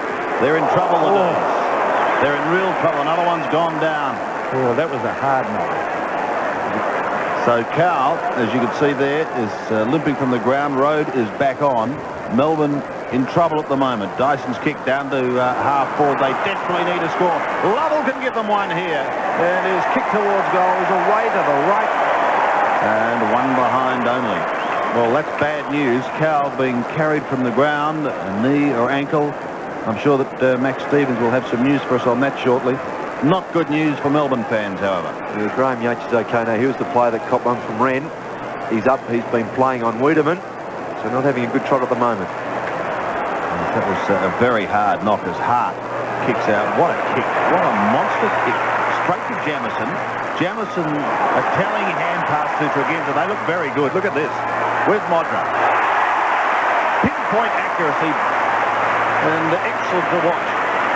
Yeah, to get a goal from the kick out like that, Sandy, without an opposition player touching the footy is terrific stuff. There's some good shepherding from the kick out which allowed Jamison to get free. Then the run from Tregenza was terrific and his delivery very good. He's directly in front. He has missed a couple from directly in front tonight. And they need this. He lays back a bit on it and just almost tries to guide it through, but one behind only, so he has kicked Ross. What is that? 2-4? 2-5. So had it been, for example, 5-2, we've just about shut the gate. Not to be. Brett Lovett to the half-back line. Anderson very strong overhead. Off onto the left foot from 60 metres. Greg Anderson, a booming kick, Anderson. Off, cut to a goal, I think. Yes, a goal. Great play by Anderson. That's his first, and Melbourne in deep trouble. 9-8. Plays 3-5. You see, their ability to kick a long goal is just out. I mean, Wiedemann kicked a beauty. Now Anderson, from a great mark, as Pete said, he's a very strong player overhead. Plays on. Then from 55, I thought it might have just been touched by Brett Lovett, but the goal umpire obviously in the right position. 6 points.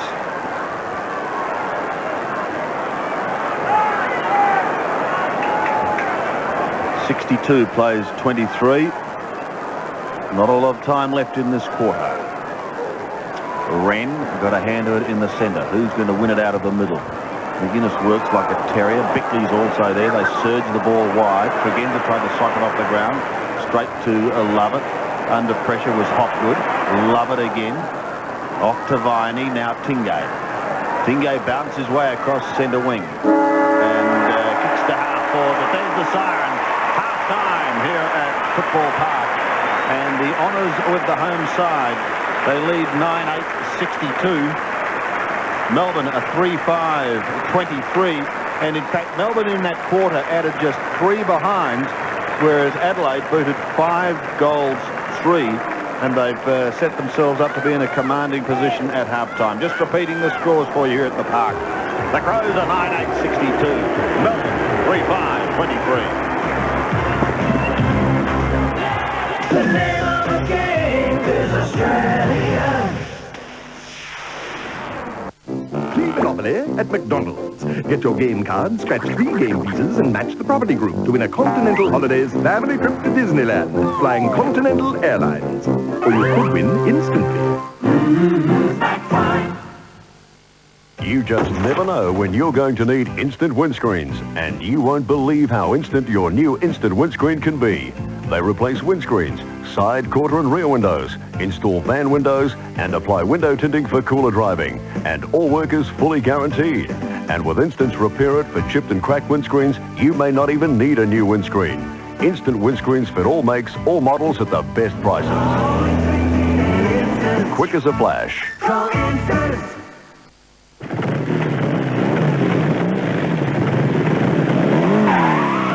With all the performance and reliability of a true Hewlett-Packard LaserJet, the new HP LaserJet 4L is a big leap forward for low-priced printers at the breakthrough price of $1,399. The new HP LaserJet 4L printer at only $1,399, you should jump at it. If it isn't an HP LaserJet, it's only a laser printer. Sex without a condom is a gamble, even with someone you know, because the game is loaded with sexually transmitted diseases. Some don't even have symptoms. Winners don't gamble with STDs. So wear a condom. Don't ever chance it. But if you do and change partners, phone for an STD checkup. Tuesday, a football referee walks home at night but never makes it to his front door. Do you hold the clue that will flush out the killers?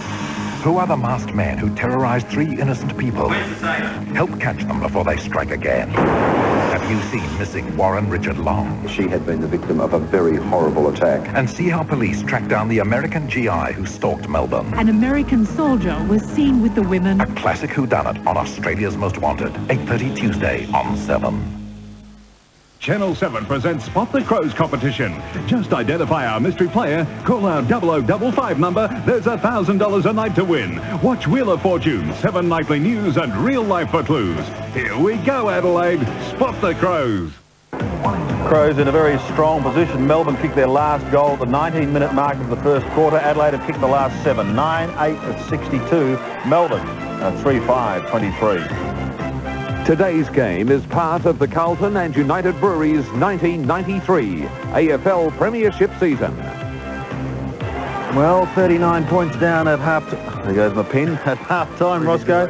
And in front of 38,000 men in white, as far as Melbourne are concerned, going to be tough to come back. Well, it is. That quarter by Adelaide was outstanding, and some of the moves they made really came off, particularly the likes of bringing on Wiedemann, Sandy. I mean, he kicked 2 goals, which you can bring someone on and they can do some other things, but to kick those 2 goals in that quarter was just so vital.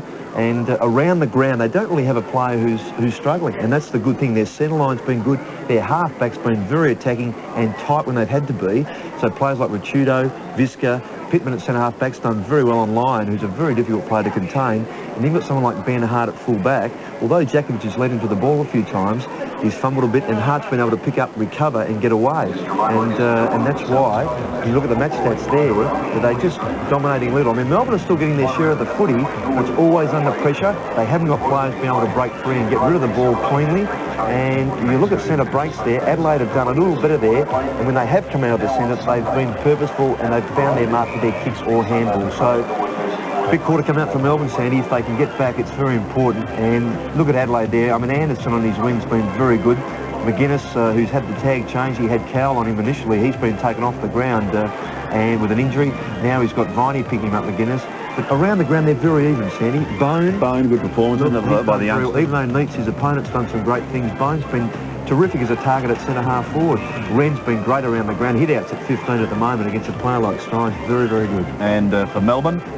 Well, Glenn Lovett never stops trying there, but he's unobtrusively around there tonight. He's much better than I think. Phoebe's had a big job to do. Lyons struggled a bit.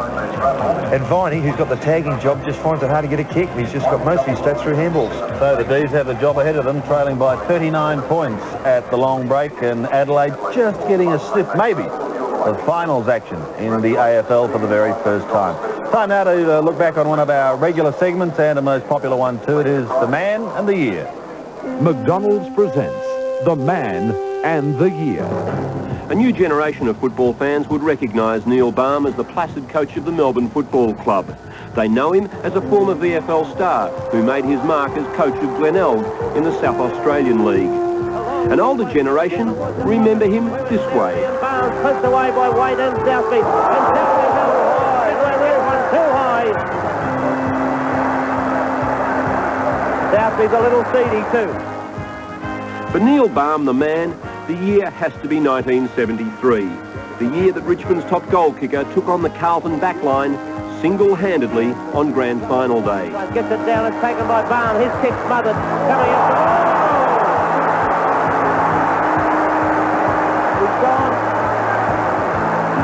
It's 20 years ago now. Was it the days of black and white? It's another era altogether. I mean, grand finals are special occasions, and you know, you tend not to think back about, you know, what happens and what you would have done, but we were pretty serious about it, and I think that's the way it all happened. It was a grand final to remember. It was the day that Laurie Fowler flattened Carlton's powerhouse and captain coach John Nichols, and the day that the Tigers avenged their humiliating record-breaking loss to the Blues the previous year. Well, I guess in a way it never does, but in other ways it was our opportunity to do something about the year before, and I suppose in that respect it did. We were able to turn it around. This was the first of back-to-back flags for Baum, a tough man in the most talented Richmond lineup in the club's history. The man, Neil Baum, the year 1973. The name of the game is Australia.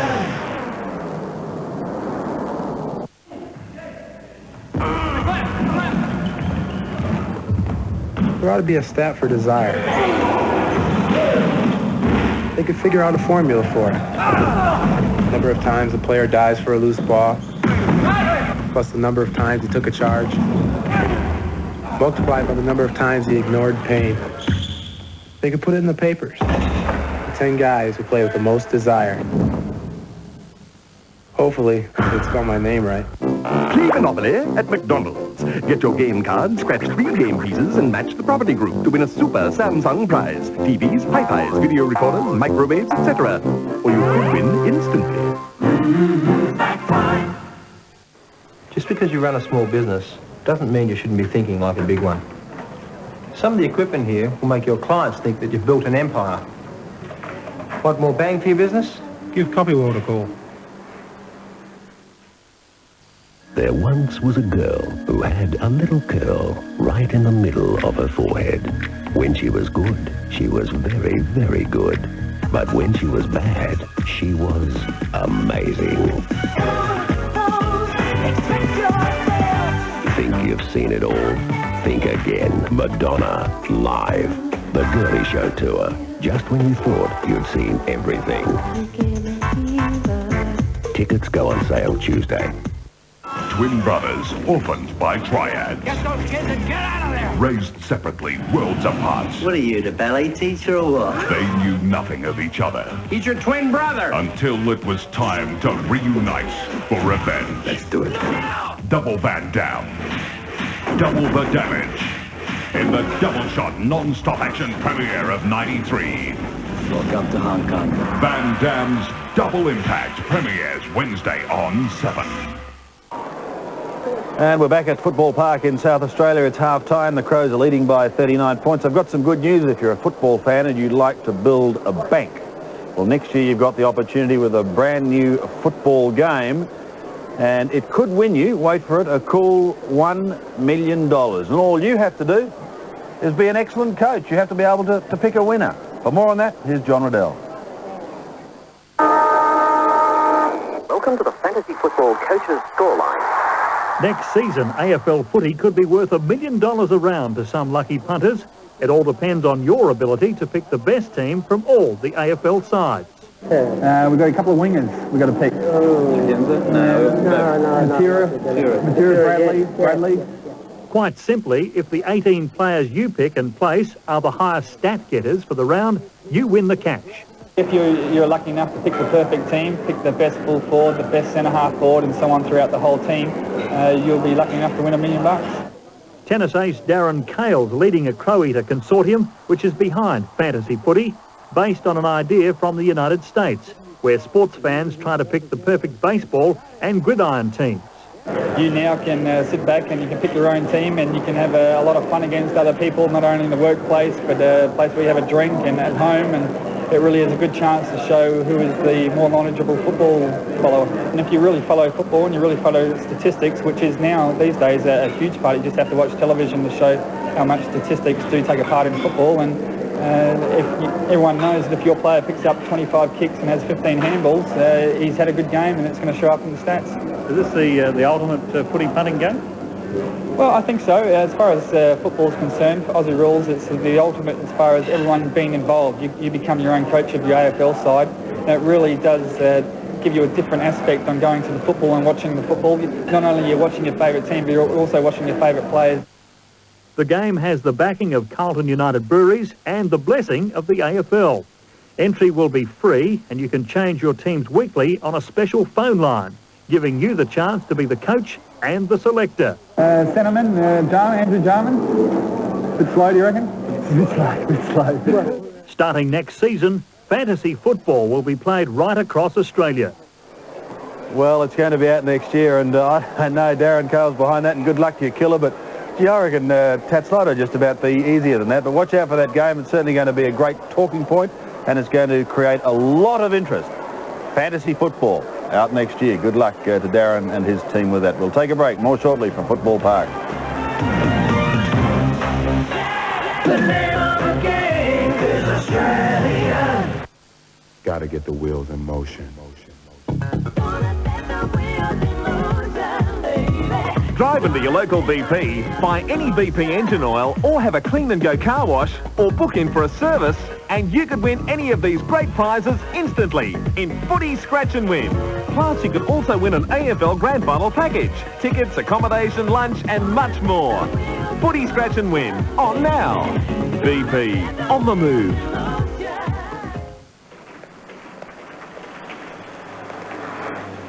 Morning, Rosa. Morning, Rosa. Good morning. How are you?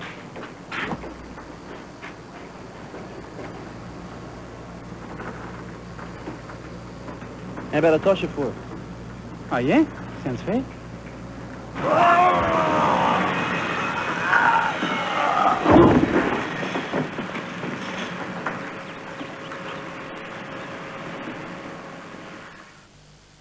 Billy Joel presents his brilliant new album, River of Dreams. In the middle of the night, I go walking in my sleep. River of Dreams, the brand new album from Billy Joel, available Monday.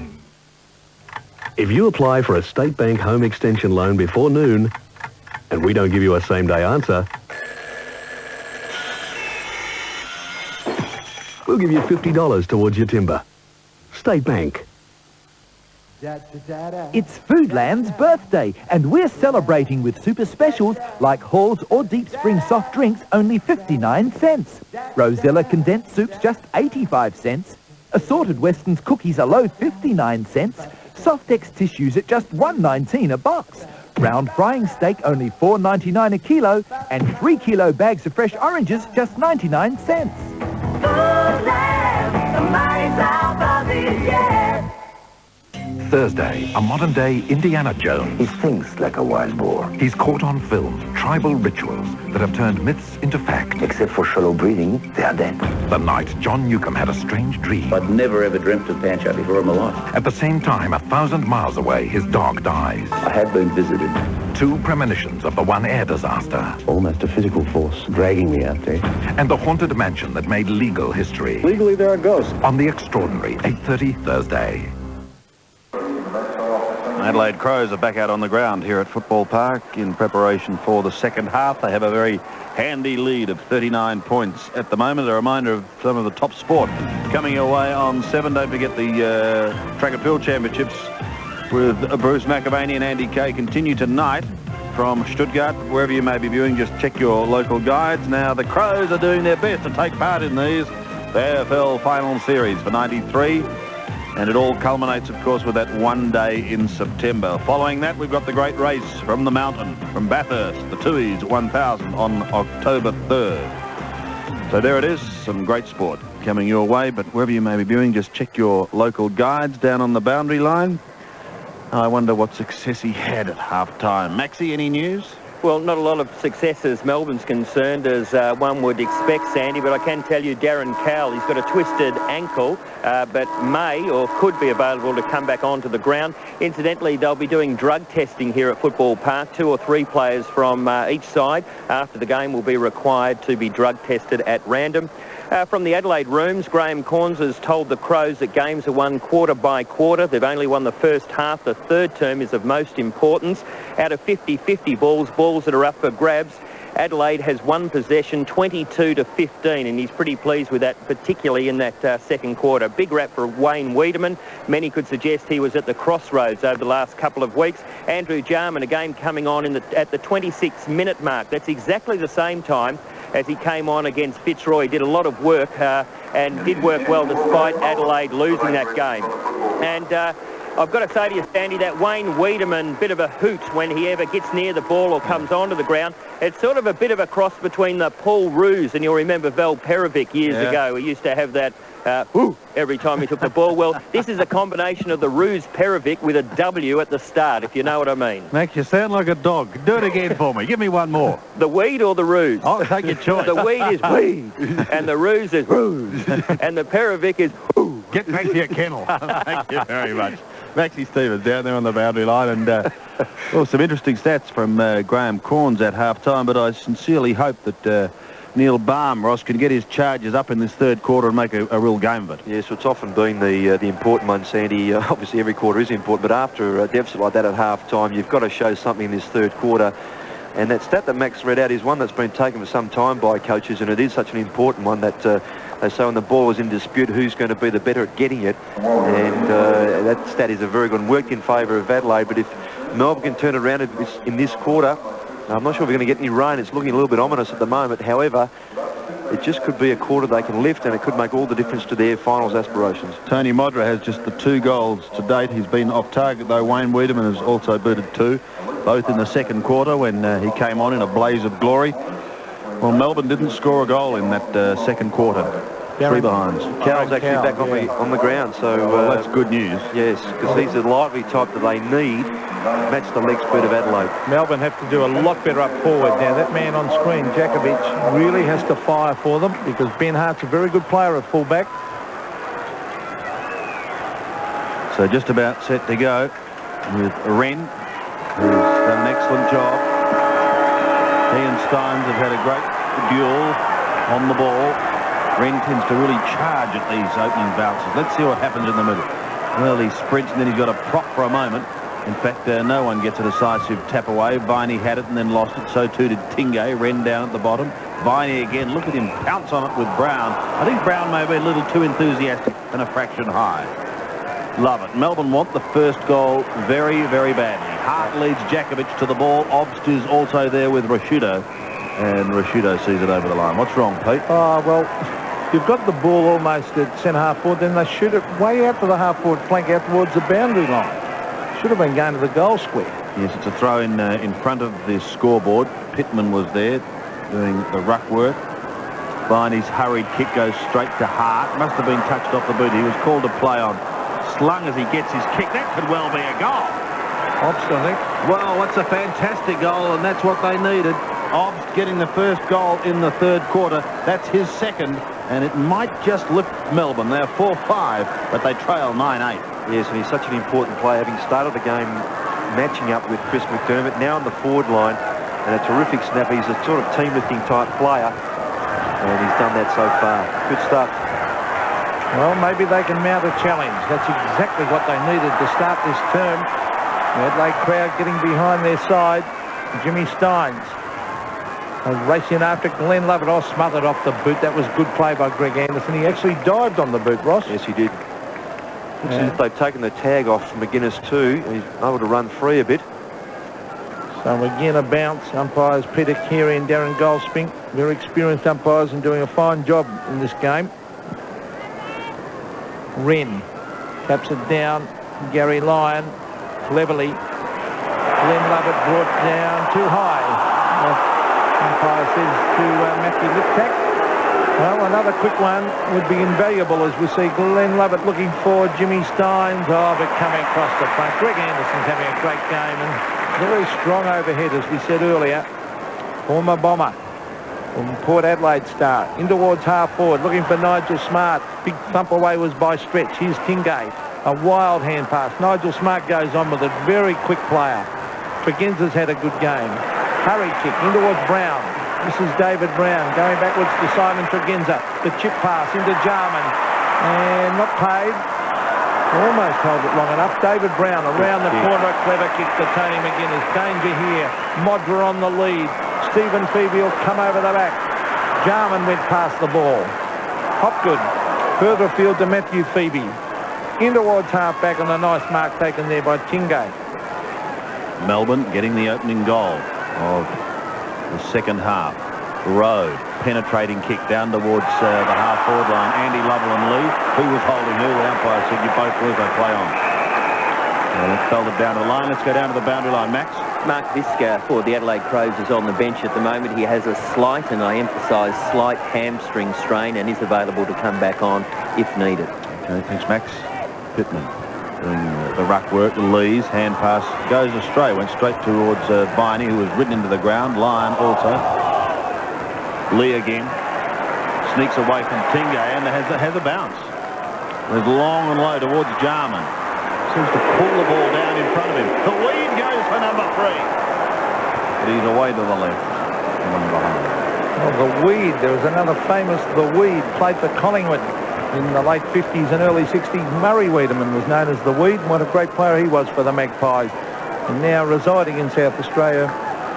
Sandy? Yes, had a long association with West Adelaide. So did his son. Weeds everywhere. Kick back into play.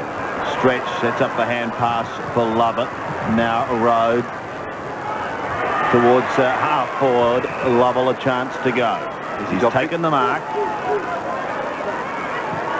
And he centres it because Peter Road has covered an enormous amount of territory. He's come down from half back and he stabs it in towards Obbs, who's kicked two. That's good play, isn't it, Ross? The lead straight up the middle, not out to the flank. Well, that's what you've been trying to say, Peterson. Just come more directly toward the player. Obbs from 40 metres, almost directly in front. Well, if they get a couple more, they're right back in this, the Bees. It's away to the left. Badly. Sneaking in for a behind. 4-6 plays 9-9 on the 7 Sports scoreboard. And with Visca off the ground, Bickley is now picking up Andy Lovell. Ben Hart chips it out to Scott Lee. Crashed across the head. Umpire plays the advantage here. Mark Rasciuto. Simon Tregenza. Further afield, David Brown. To the half-forward line, Nigel Smart. Stretch at the back. The race is on. Kicked away by Bone to the half-forward line for Adelaide, and it rolls over the line before Brett Lovett can get to it. Leach has come to centre half-forward, Pete. That's why Peter Road is picking up Bone. Well, that's a positive move by Neil Baum. They have to win this game, and Neitz is an excellent player. Certainly doing well at centre half-back, but they were falling down on the half-forward line. As we see racing after it, Tony McGuinness, Glenn Lovett, Todd Viney, back to Glenn Lovett. Centre wing, 2-on-1, two big men, two against Gary Lyon, and the umpire's given the free kick. Now the advantage. David Brown is looking out for Modra. Modra and Steve Phoebe. Oh, a lot of pace shown by Modra too. Well played by the full forward to bring it back in front of goal. Terrific play, Modra. But waiting underneath it's Jimmy Steins. It's that little chip kick. Well, we see him do that time and time again. Todd Viney. Oh, wobbly looking kick. No mark to Hopgood. Holding the man decision will be paid to Simon Tregenza at half forward for Adelaide. He chips it across. Wren can race in 50 metres from goal. Sean Wren sets it up with a full forward. Modra, nearly got it on the second bite, but Stephen Phoebe taps it through for a behind. Good kick by Wren too, because he knew he only had Steins in front of him, so he went high as well as long to give Modra a chance to come back from the pocket and have a jump at it.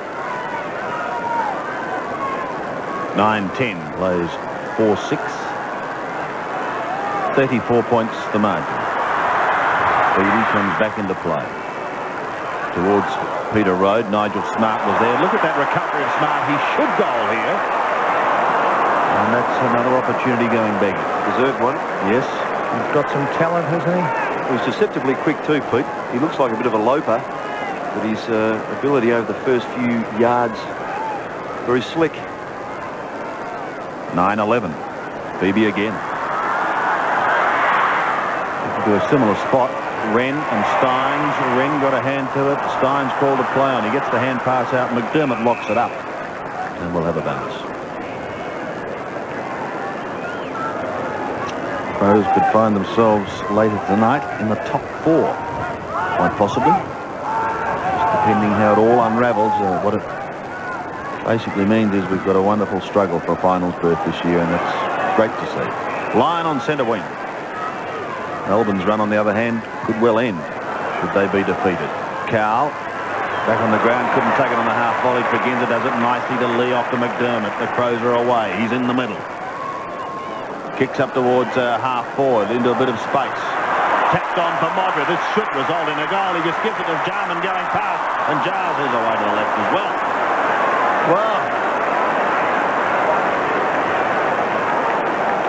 hope they don't try and finesse too much. It was clever play. The end result not what they needed. So Stephen Stretch has found Matthew Phoebe out here making the lead. Nearly dropped it. The two Phoebe boys have had terrific seasons, Matthew and Stephen. Todd Viney. Oh, an ordinary kick in towards him, cleared his head. Danger here because Tony McGuinness on the right foot towards half-line. Wiedemann!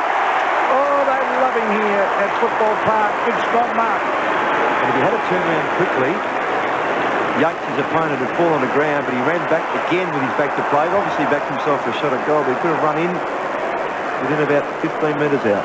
Well, originally from Fish Creek, Wayne Wiedemann kicks and blasted out to the left. Kicked 2 goals. Scoring difficult, pretty breezy night. They've kicked 4 behinds this term, Pete. Yes, they're letting Melbourne off the hook, but Melbourne's still a long way to go.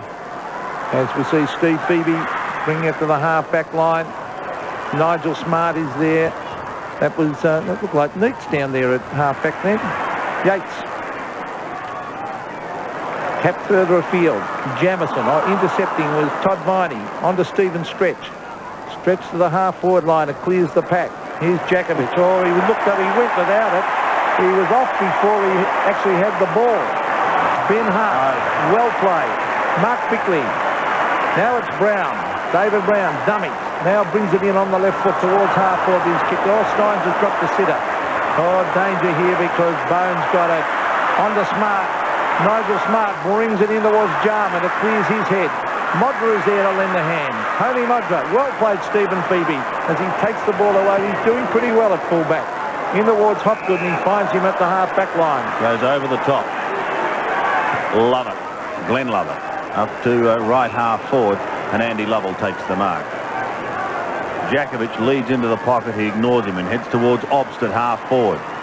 Fisted away from him. Lyon a chance. Picks it up now. Goes over the top towards Neat. Rides one bump. Rides another and bends back a beauty for a much-needed goal. The name of the game is Australia. The 3 of us. With the power of a V6 24-valve engine, ABS brakes, and 4-wheel multi-link suspension, a world first in its class. The new Mitsubishi Galant is every bit a driver's car. But then, it does come from a very good family.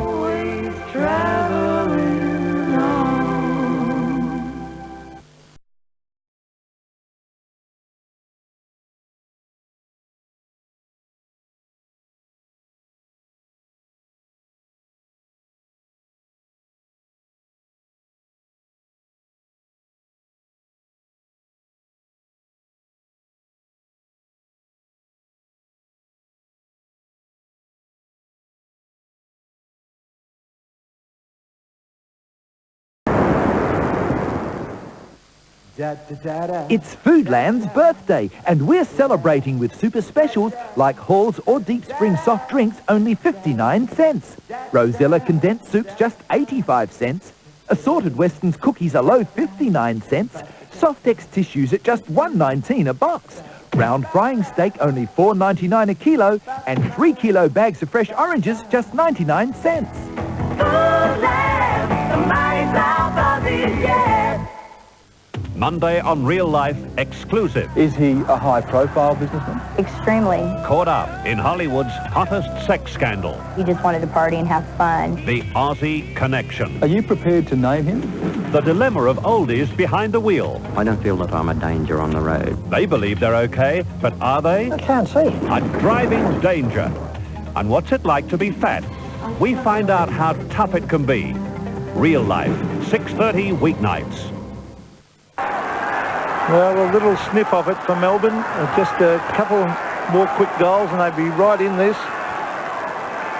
Jimmy Steins has got to clear it out of the centre. Adelaide have been far the better side tonight, but it can change very, very quickly, this game. Steins wins that hit out. Here's big Pittman.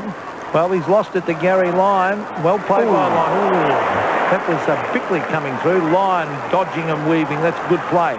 On to Cow. Cow chips it to the half-line line. David Neats underneath it. The ball hits the deck. Here's young Hopgood. Oh, he tried to give it to Jakovic. Jakovic can't pick it up. Going on hands and knees. Socket away by Brown. Out towards centre wing. The race is on. Brown races and gets it again. Brown brings it back to the half-forward line. Nigel Smart is there. Pressure on him. as we see Brett Lovett getting it to Peter Rode. Rode back towards Kingday. Here's Todd Vining. Now Stretch. Oh, Melbourne have picked up, gone up into another gear here. Neitz was underneath it. Bickley. Now Scott Lee. Lee onto his right foot, but he has a bounce instead. Cow's got him. Well played, Darren Cow, with pace. Here's Pittman. A quick kick to the half-forward line. A one-on-one contest. Rode did it well. Racing through, that looked like McDermott. It was McDermott. Lipkak on the brown. Where's Modra? There he is. Can't mark. Phoebe doing well at fullback. Well played, Stephen Phoebe, as he brings it to the half-back line. But straight to McGuinness. McGuinness centres it across the face. And Matthew Phoebe couldn't mark. Jarman was loping around there ready to swoop on it, but it cleared the pack and over the line. Bit of a feeling of anxiety sweeping in here at Football Park as Lovett takes it away for Melbourne. Heads to the outer side, heads towards Lyon and to Pittman, the latter with an effective fist down in front.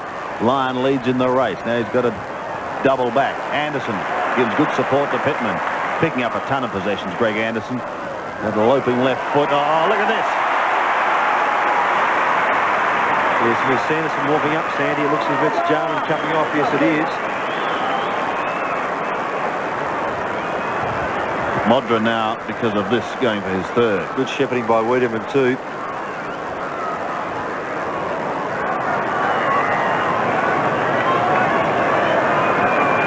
metres out, but on a fairly tight angle as Jarman leaves the arena. Brendan Sanderson is back on. Modra shoots and Modra goals.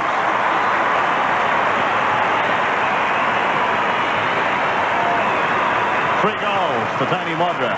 Adelaide needed that. It's a steadier, Oscar. Yes, that's exactly right, Sandy. And Modra with 1-3 in the first quarter, 2-2 in the second. So he might get down to 3-1 or 1-3 in this quarter, but he's done well. But Anderson's been very strong on his wing. He's been a telling player all night. And Modra, good conversion from there. Not an easy shot from that angle. Tony Modra has kicked 3 goals and a steadier for Adelaide, although Melbourne really not making great inroads into that leeway. They had plenty of the ball, but they're just not kicking enough goals down there on the forward line. There's Todd Vining getting it to the half-forward line. Neitz very cleverly looking for Cowell. He went without it. Strong tackle by Neitz. Gee, I like that kid. The way he just doesn't give up at any stage.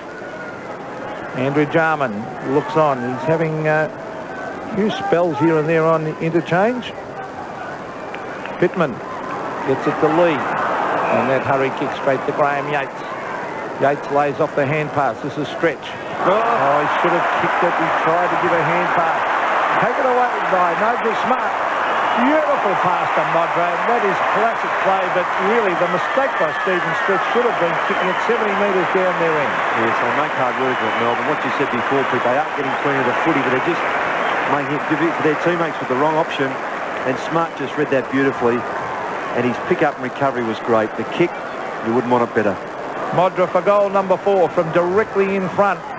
Kicks, it's out to the right. It's very difficult up that end to score goals. And he's missed another one. That's 6 behinds, I think. Correct. 4 goals, 3 goals, 6. Give him 4 goals anyway, Pete. Correct. Great mathematician, Roscoe. See you next to a school teacher.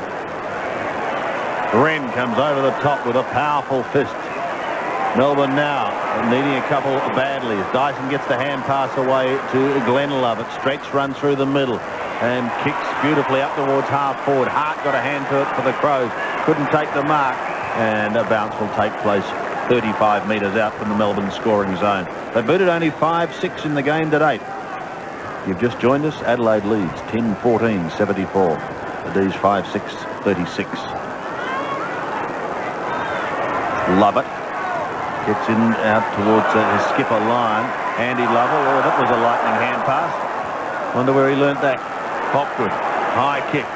Glenn Lovett. He might have a shot here. And he's drifted it across the face and in fact has gone out of bounds on the full. Hart will bring it back into play and he wastes no time. Quickly on. Gets the hand pass away to Rashudo. Kicks up towards Wren. Now he's got a hectare, this man. And he uses it. Almost. To half forward. Wiedemann came through without the football initially. Now he goes in once again. Tries to farm it out. Might get a free kick for a push.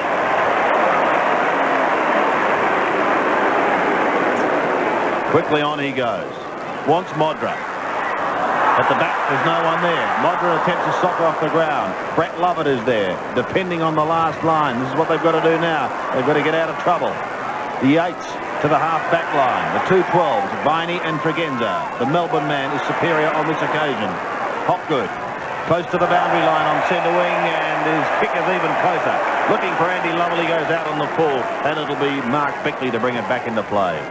To the tractor, David Brown. Gets his kick up towards half-forward, fisted away from Rode. Was he held? He was, Sandy. And he'll take a free kick at half-back. Pete?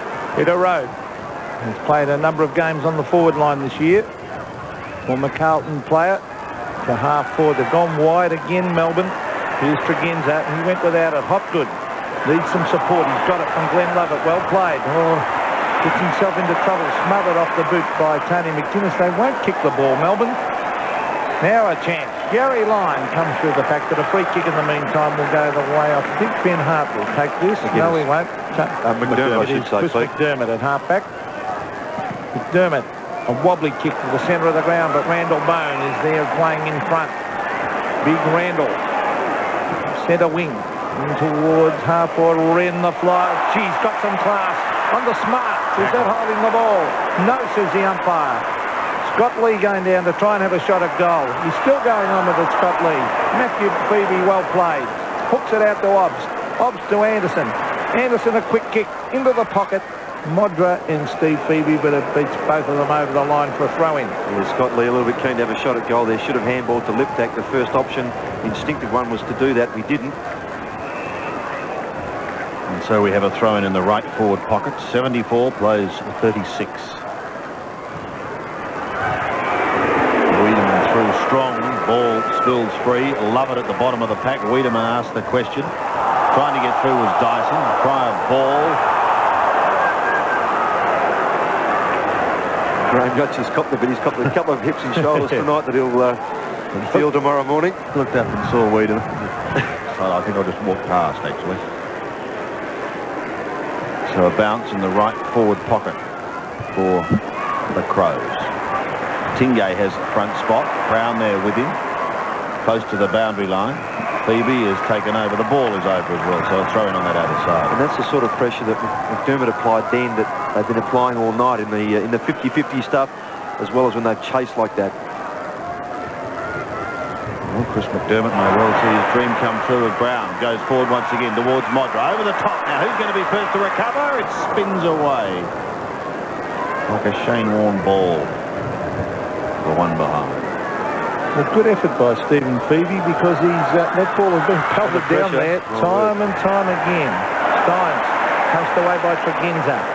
Here's a chance for Brett. Oh, gee, they love the handball, don't they? There's Rode. Grab when he didn't have it. And I think the umpire has pinged him. Yes, it was holding the man on the stretch.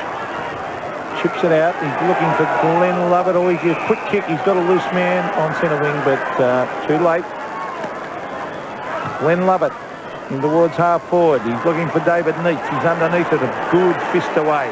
Tony McGuinness on to McDermott. Good football by Adelaide. Up towards half forward. Brett Lovett kicks it in midair. Towards centre wing. 2-on-1 here, and Anderson. He's having a picnic out on that wing. Greg Anderson chips it in. Wiedemann. And there's that familiar cry. And only Max Stevens can demonstrate it for us. Now, the chip pass is on here. Wren gets away on his own and he tells the umpire where the mark is. The big man's umpire. He's umpiring the game as well as playing it so well as a ruckman. He did that very well. He knew Jim Steins had gone back looking for the long kick almost towards the square, so he came forward, presented himself to Wiedemann. Good stuff. So I'd probably say still a doubt about the distance for Sean Wren. He's got a kick from right on 50. Let's see if it holds up in the breeze. Oh, not a bad looking kick. Just starts to hold up. Did it clear the pack for a goal? Let's have a look at 1 point only. Crowd were roaring. He missed to the right. Like a sales pitch, really. They were trying to sell the umpire, but he wasn't conned. 1 behind. 26 scoring shots to 11. They've really dominated. 10-16. A lot of missed opportunities. Tingay. Well, he took a courageous mark earlier in the game, but just failed to hold that one. Rowe, but look at the pro determination. McDermott, Tregenza over the top of his hand pass went to Lovett. Tingay again at the bottom of the pack, holds it in, and the umpire comes in and well, I reckon he changed his mind, the umpire. He's given it the way of the D's. Hopgood kicks towards Lovett and Brown. Now the latter took it at the second attempt over the line. So a throw-in to take place. Matthew Robin, well, he'd dearly love to be out there, but gone for the year. It was a cruel blow for him because he's just starting to assert his authority in this lineup. Look out, David Brown. He gets it back to McGuinness, who pumps it long and direct. Modra got a hand to it. Lovett now forced to defend stoutly. And he does, but the kicks drop very short. It's taken by Wiedemann. The wild man break free. Gives the hand pass away. This could be a nail in the Melbourne coffin. No! Sanderson has missed. And one behind only. Well, opportunities like that, Roscoe, are going begging. Yes, it was a bit like that last week too, Sandy. They kicked a number of points and only losing by 5 at the end of the game. It was disappointing for them, obviously. And they're controlling the game at the moment. They're not that... The game isn't as close as it was last week, but by the same token, their percentage can be very important, particularly if they win this game. They win it well, they could finish up in third posse. Here's the kick in. Steins or courage shown by Bone. Now that's a head clash, and they're both down. Oh, that's a nasty sight. Blood pouring out. Well, it was Jimmy Steins, yes, I think who's down, and blood pouring out of his head. So that's a nasty head clash. They're going to have to stop this, surely. Oh, yes. The umpire must stop it. Now, this is... Stretchers are being called. Stretcher, come on. And now the umpire's been told. There we see it in replay. Is up. Oh. But he's up. Oh, my word is, but he's covered in blood. You hate to see that. And this young man who's done such a good job, Randall Bone. Oh, yes. Nasty head clash. And Jim Steins just leaving the ground now, going straight down to receive medical attention. That's bad news, and well, it's even... He's a tough boy. Worse news, this boy is not moving. Randall Bone. He could be out to it. Copped it right in the temple, I think, Sandy. Oh, that's reminiscent of the Richard Osborne one. And the worst thing in football, that. Yeah, just one of those freak accidents. Well, it looks as though he is conscious, and that is excellent news. In fact, he's going to seat himself on the stretcher, so that is one piece of positive news anyway. And doesn't appear to be bleeding, not that I could see, so he may have just suffered what could be called an almighty headache come the morning. But he's done a lot, this former South Adelaide player. Certainly done his job, and that's not the sort of thing we like to see. So Big Jim Steins is sidelined, and so too Randall Bone.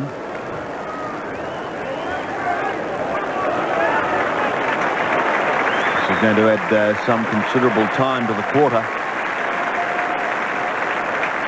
Yes, and they have to wait until the player is right off the ground, up the race.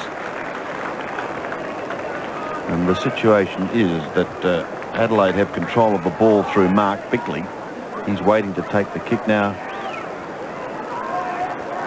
He sees Bone being stretchered down into the rooms. The whistle has sounded. Play can now resume. Bickley gets his kick up towards half forward, towards Smart, but he's outmarked on this occasion.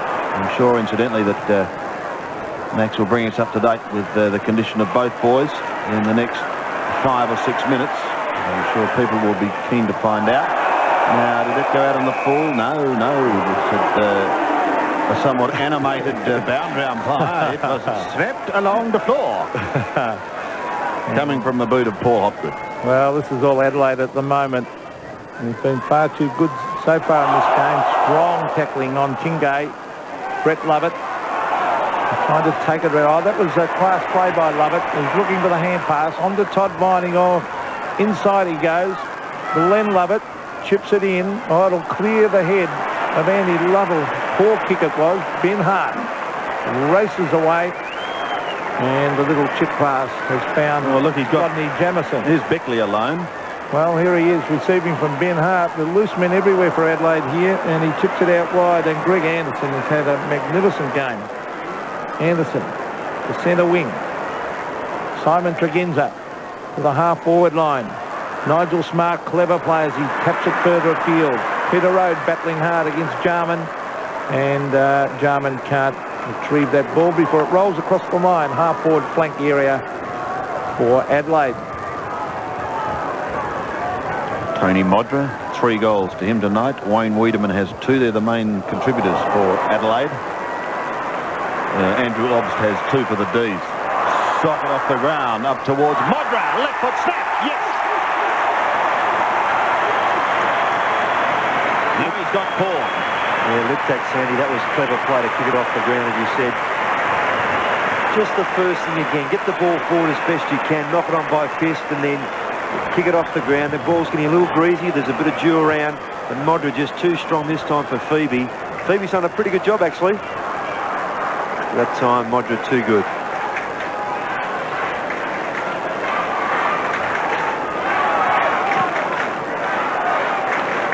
So the Crows extend their lead. 83 plays 36, and out of the middle it's Tregenza who gives it to McGuinness. A high kick up towards the half-forward line. 3 Melbourne players are there, however.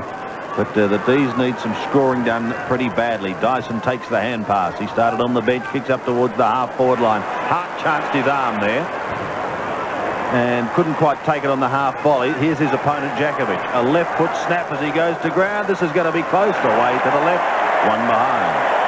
The Melbourne players are appealing for a handball then.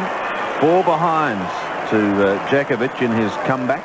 It's interesting too with Randall Bone going off, Sandy. If he is unable to come back on, which he looked pretty groggy, they've also got Visca on the sideline with a bit of a hammy, as Max said. They might be unable if someone else goes down to replace him. Quite right. Ben Hart being well on top of Jakovic in this match.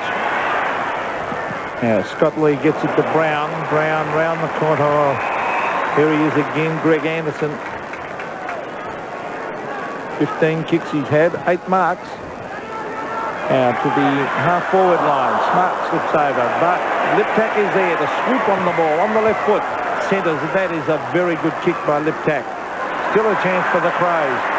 Kevin Dyson, though, read it beautifully. He's got a loose man out here at half-back. Glenn Lovett. He finds him. Hand pass over the top. This is Hopgood. Again around the boundary line. Gary Lyon's been fairly quiet. Putting in a fair job. He's done well for a big bloke in the place in the rough. Gary Lyon. Oh, look at Wren. Gets himself. He reads that play magnificently. Wren on to Bickley. Mark Bickley to the speedster. Tregenza. Hand pass out. What? Have a look at this for speed too from Ben Hart. Ships it in the Modra. Oh, can't quite mark that one. A difficult one. Steve Phoebe gets it to Graham Yates. Yates around the boundary line. And here is Matthew Phoebe. Goes with a long hand pass, finds Tingay, puts him under a bit of pressure. He tries to get another one to Hopgood. Hopgood goes to ground, but he's good enough to pick it up once again. Stretch, a high kick up towards half forward. Wren coming in over the top with a big fist, helps out Jamison. Jamison has Lee in the other pocket, and he uses that player. The defence knitting together quite nicely at the moment. McGuinness slips at the crucial stage, but he's got time to recover nicely. Pick the centre wing. There's the siren. It's 3/4 time. Another good quarter by Adelaide after Melbourne showed early promise with a couple of quick goals. But Adelaide have steadied. And at 3/4 time, the Crows lead 11-17, 83. Melbourne, a 5-7, 37. The name of the game is Australia. Today I'd like to tell you a little about my house. My house is 19 feet long and 16 feet wide.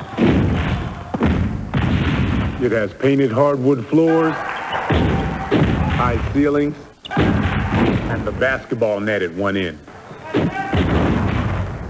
And only my teammates are welcome inside.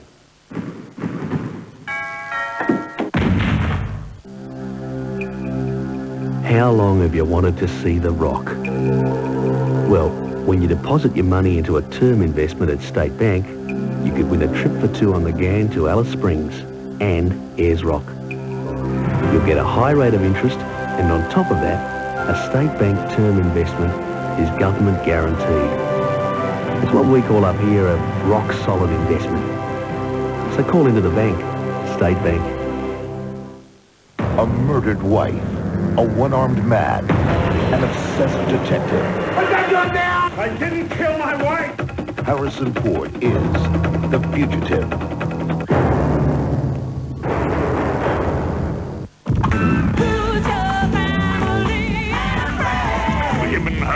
Mommy, Sydney! Friends? What friends? Even if you only make a few long-distance calls each month, you could save money. Call now and find out how you could get 10% off your chosen STD and 0011 rates. Anytime? Day or night. So call this number now for full details and all conditions.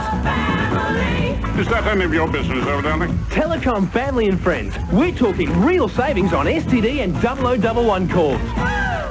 200 of the world's most beautiful women. Only one will be the Swimwear Illustrated Cover Girl of the Year. It's showtime.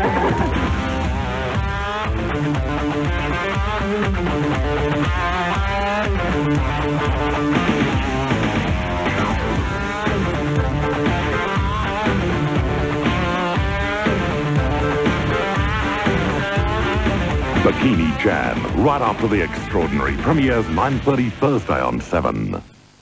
Channel 7 presents Spot the Crows competition. Just identify our mystery player, call our 0055 number, there's $1,000 a night to win. Watch Wheel of Fortune, 7 nightly news and real life for clues. Here we go, Adelaide. Spot the Crows. It's three-quarter time here at Football Park in South Australia, and look at this, the Crows kicked 2-9 in that third term. They lose it from there, they've got only themselves to blame. 11-17-83, I don't think they will though. Melbourne are very disappointing, 5-7-37. Looking ahead to next week. Isn't every week a crunch one? Now have a look at these for some games next weekend. Collingwood plays Carlton. That is at the MCG, so you can probably lock up 90,000 there for that one. Geelong plays Essendon at Cardinia Park, and the Cats are playing arguably the best football in the competition at the moment. Hawthorn plays Adelaide. That could decide a finals berth. Footscray plays West Coast Eagles. That could help decide who'll finish on top of the ladder. Fitzroy plays Brisbane. Doesn't mean a lot. On Sunday... Oh, it does to those clubs. But I mean to the finals. I know that, of course it does to them, but not to the finals race. On Sunday, Sydney plays North Melbourne and Richmond plays Melbourne. The Sainters have the bye. And wherever you're viewing, check your local guides for details. Now, Max Stevens is down on the boundary line. Max, Jimmy Steins went straight down into the rooms, and Randall Bone also has received attention. Any news on those boys? Well, firstly, Jim Steins, he's got a severe cut right across the top of his eye. I've been told it's going to require something like 10 to 15 stitches. And I think it'd be fair to say that if he were a boxer, they would have stopped the fight. He is okay, and that's the good news. But as I said, he's going to require about 10 to 15 stitches right across the top there, Sandy. Randall Bone, good news there. He is okay, but definitely tomorrow he'll be waking up with a headache. Now, Neil Barnes told his players to go straight down the ground, stop using the wings, the flanks and pocket, the quickest way home. He said Adelaide's doing the hard work, and that's why they're in front. He wants them to run harder, work harder and have a fair dinkum dip. He said it's up to you the next 30 minutes. If you don't want to do it, well, you're not going to have a chance whatsoever of getting back into this game. Graham Corns, well, he said when you've got the opportunity, settle down when kicking for goal. He feels they should be further in front. That's pretty obvious. Also, cut the pointless handball out. It's achieving nothing. And also on the injury front, Mark Visca still on the bench. He has a slight hamstring strain, and good to see. I've just had a look around. Randall Bone on the bench now, up and sitting there and looking a little bit better than when he left the ground. Maxie, you're sounding a little short of breath. You okay? I am. I had to run back from Neil Barnes' comments, and it's a fair way when you've got little legs like mine, Sandy. Comedian. Max Stevens down on the boundary line. That's good news anyway that Max has given us about Randall Bone and Jimmy Steins. And there's the dominance there of Adelaide now. Graham Corn said let's cut out the unnecessary handball. They normally are very high in the handball area, Adelaide. Not quite as high as Melbourne. Melbourne in a bit of strife, but It's going to be a big quarter for Melbourne to get back into this game.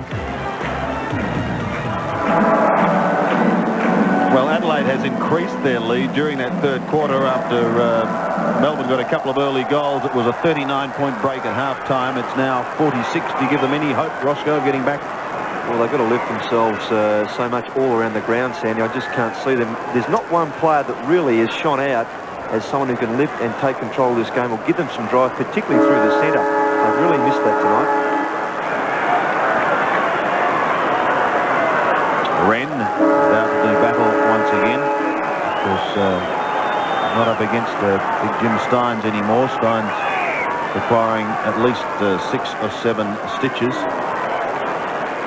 Liptak gives it across to McGuinness, who pumps a high kick to start proceedings down to half forward. Road almost took it in front of Jarman. He's had the better of him since he's been on the ground. Towards Hopgood he goes with Tregenza, but it's over the line on the outer side and another throw in. And well, Bone might have bitten his tongue when the clash of heads took place, but he doesn't appear too bad. That's very good news from the Crows' point of view anyway, as Dyson gets a hurried kick on that outer wing, only as far as Lyon.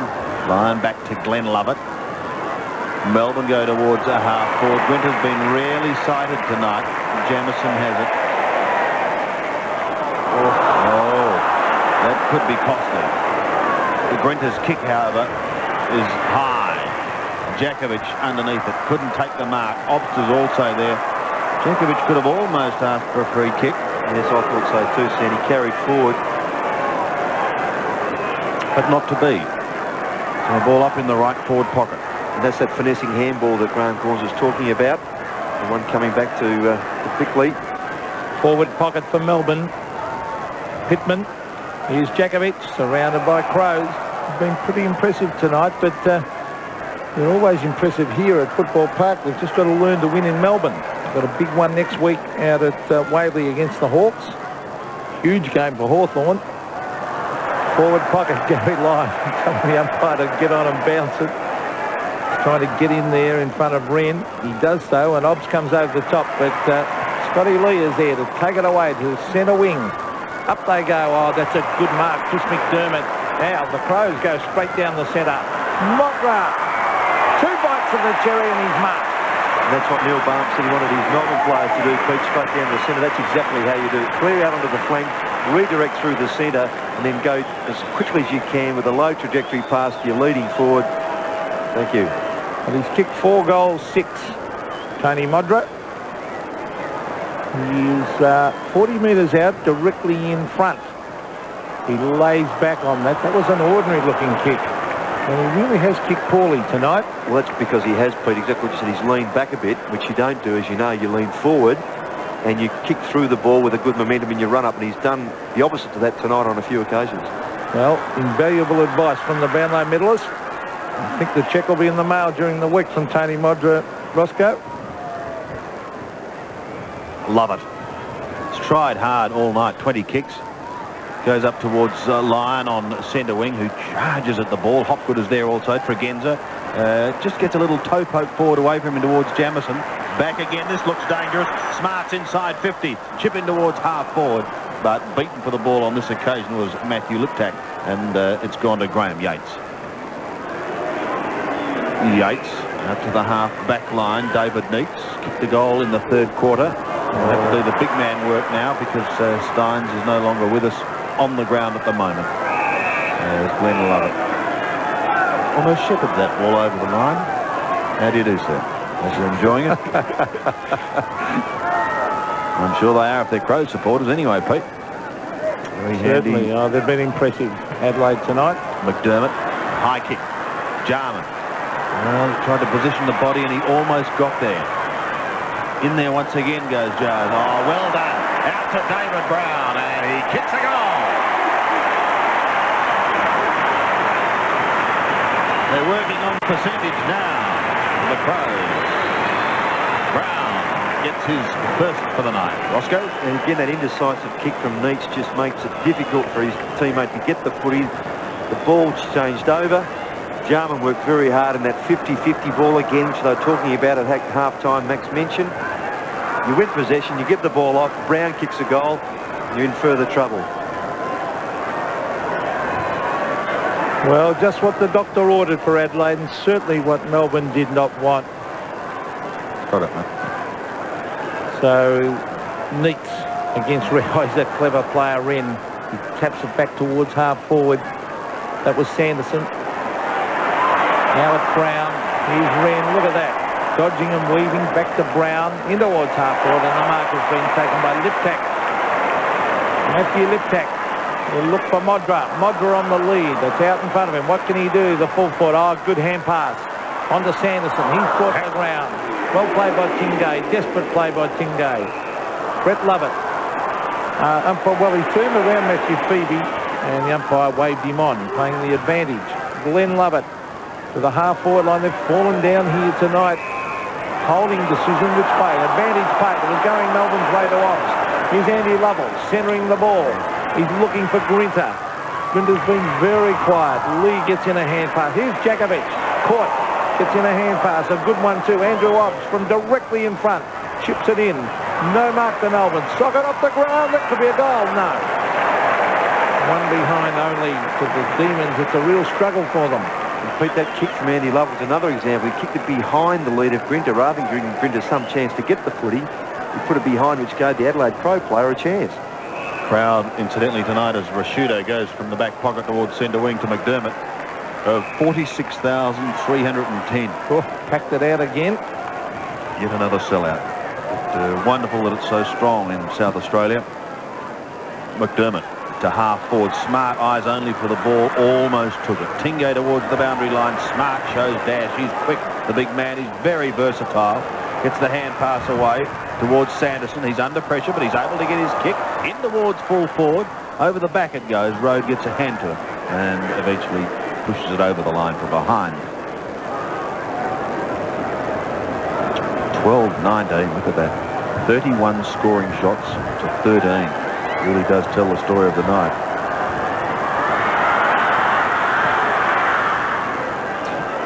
Phoebe towards Neats. But at the back is Tregenza. Oh, Modra!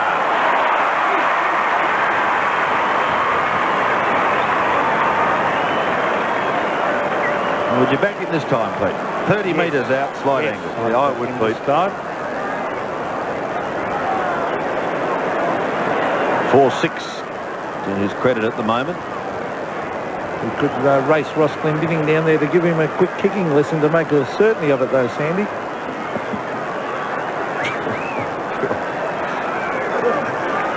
Let's see what he does. 30 metres out. Oh, Pete, you can pick them. Well, it's amazing when a player 4-7 gets into that groove, Ross, and they just keep missing them, don't they? Yes, it's that little bit of confidence. And you just lack something. It's like a golfer with his putting. It doesn't take much to get off cue.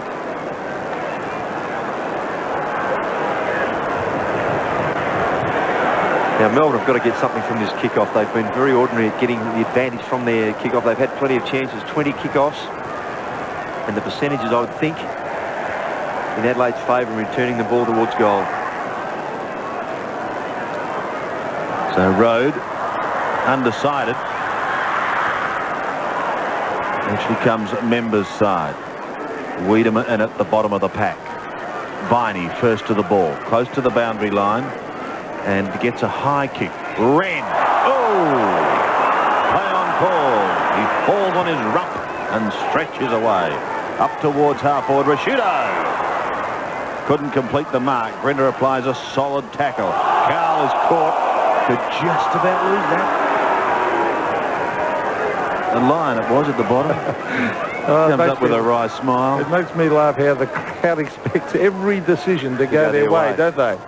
Incredible. Just forward of centre wing. Wren gets a palm towards Bickley.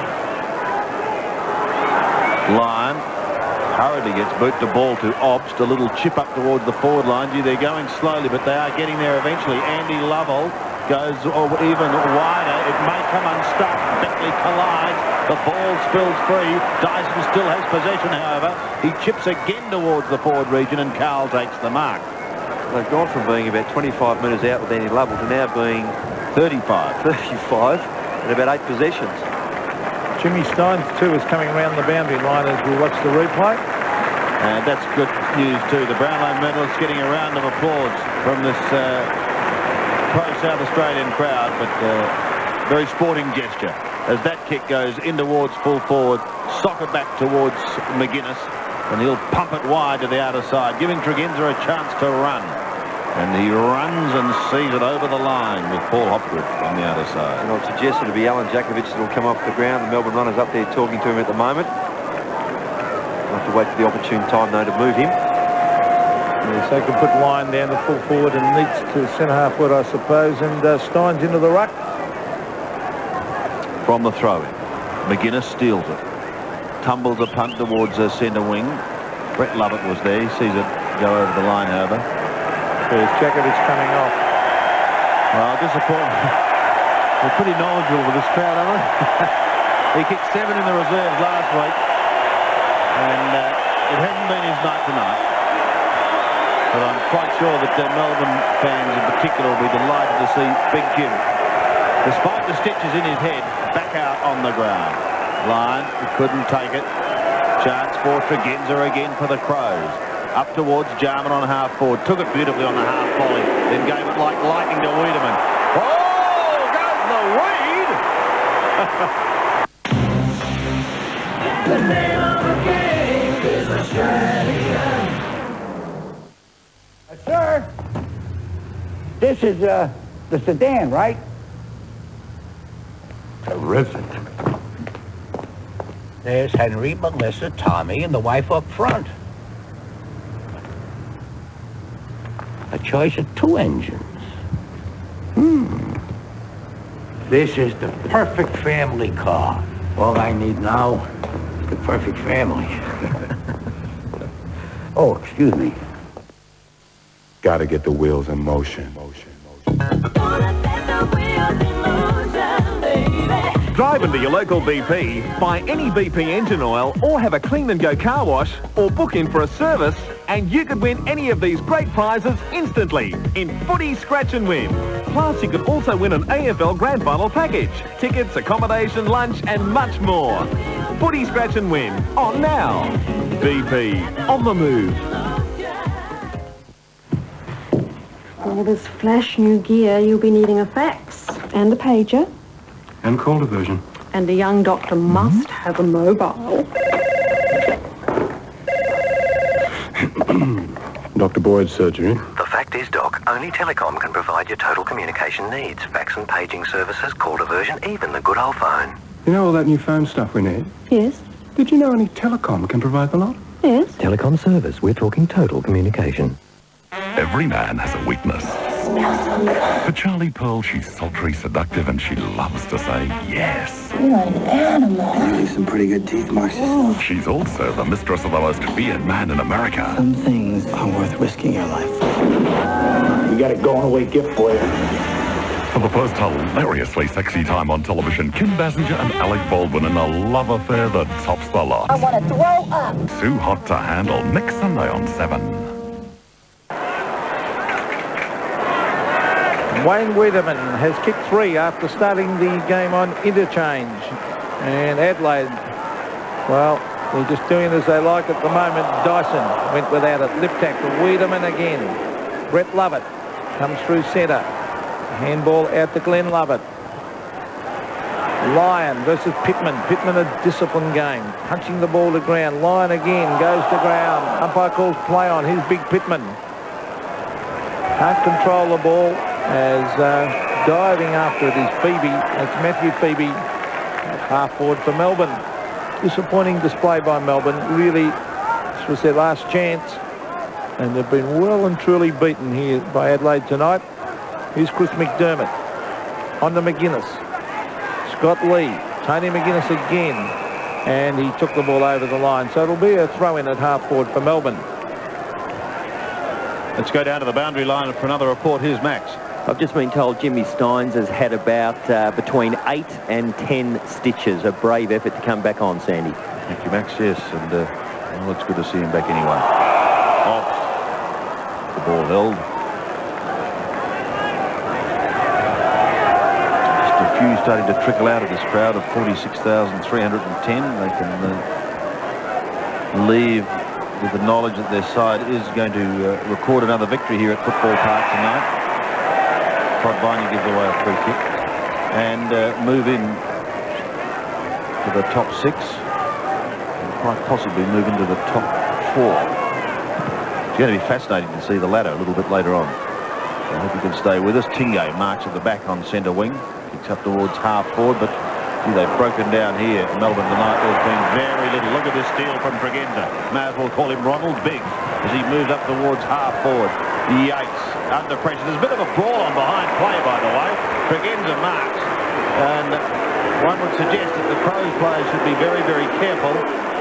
As you can see, they're just carrying on a bit like pork chops at the moment. Modra can't complete the mark. We'll stay with this action.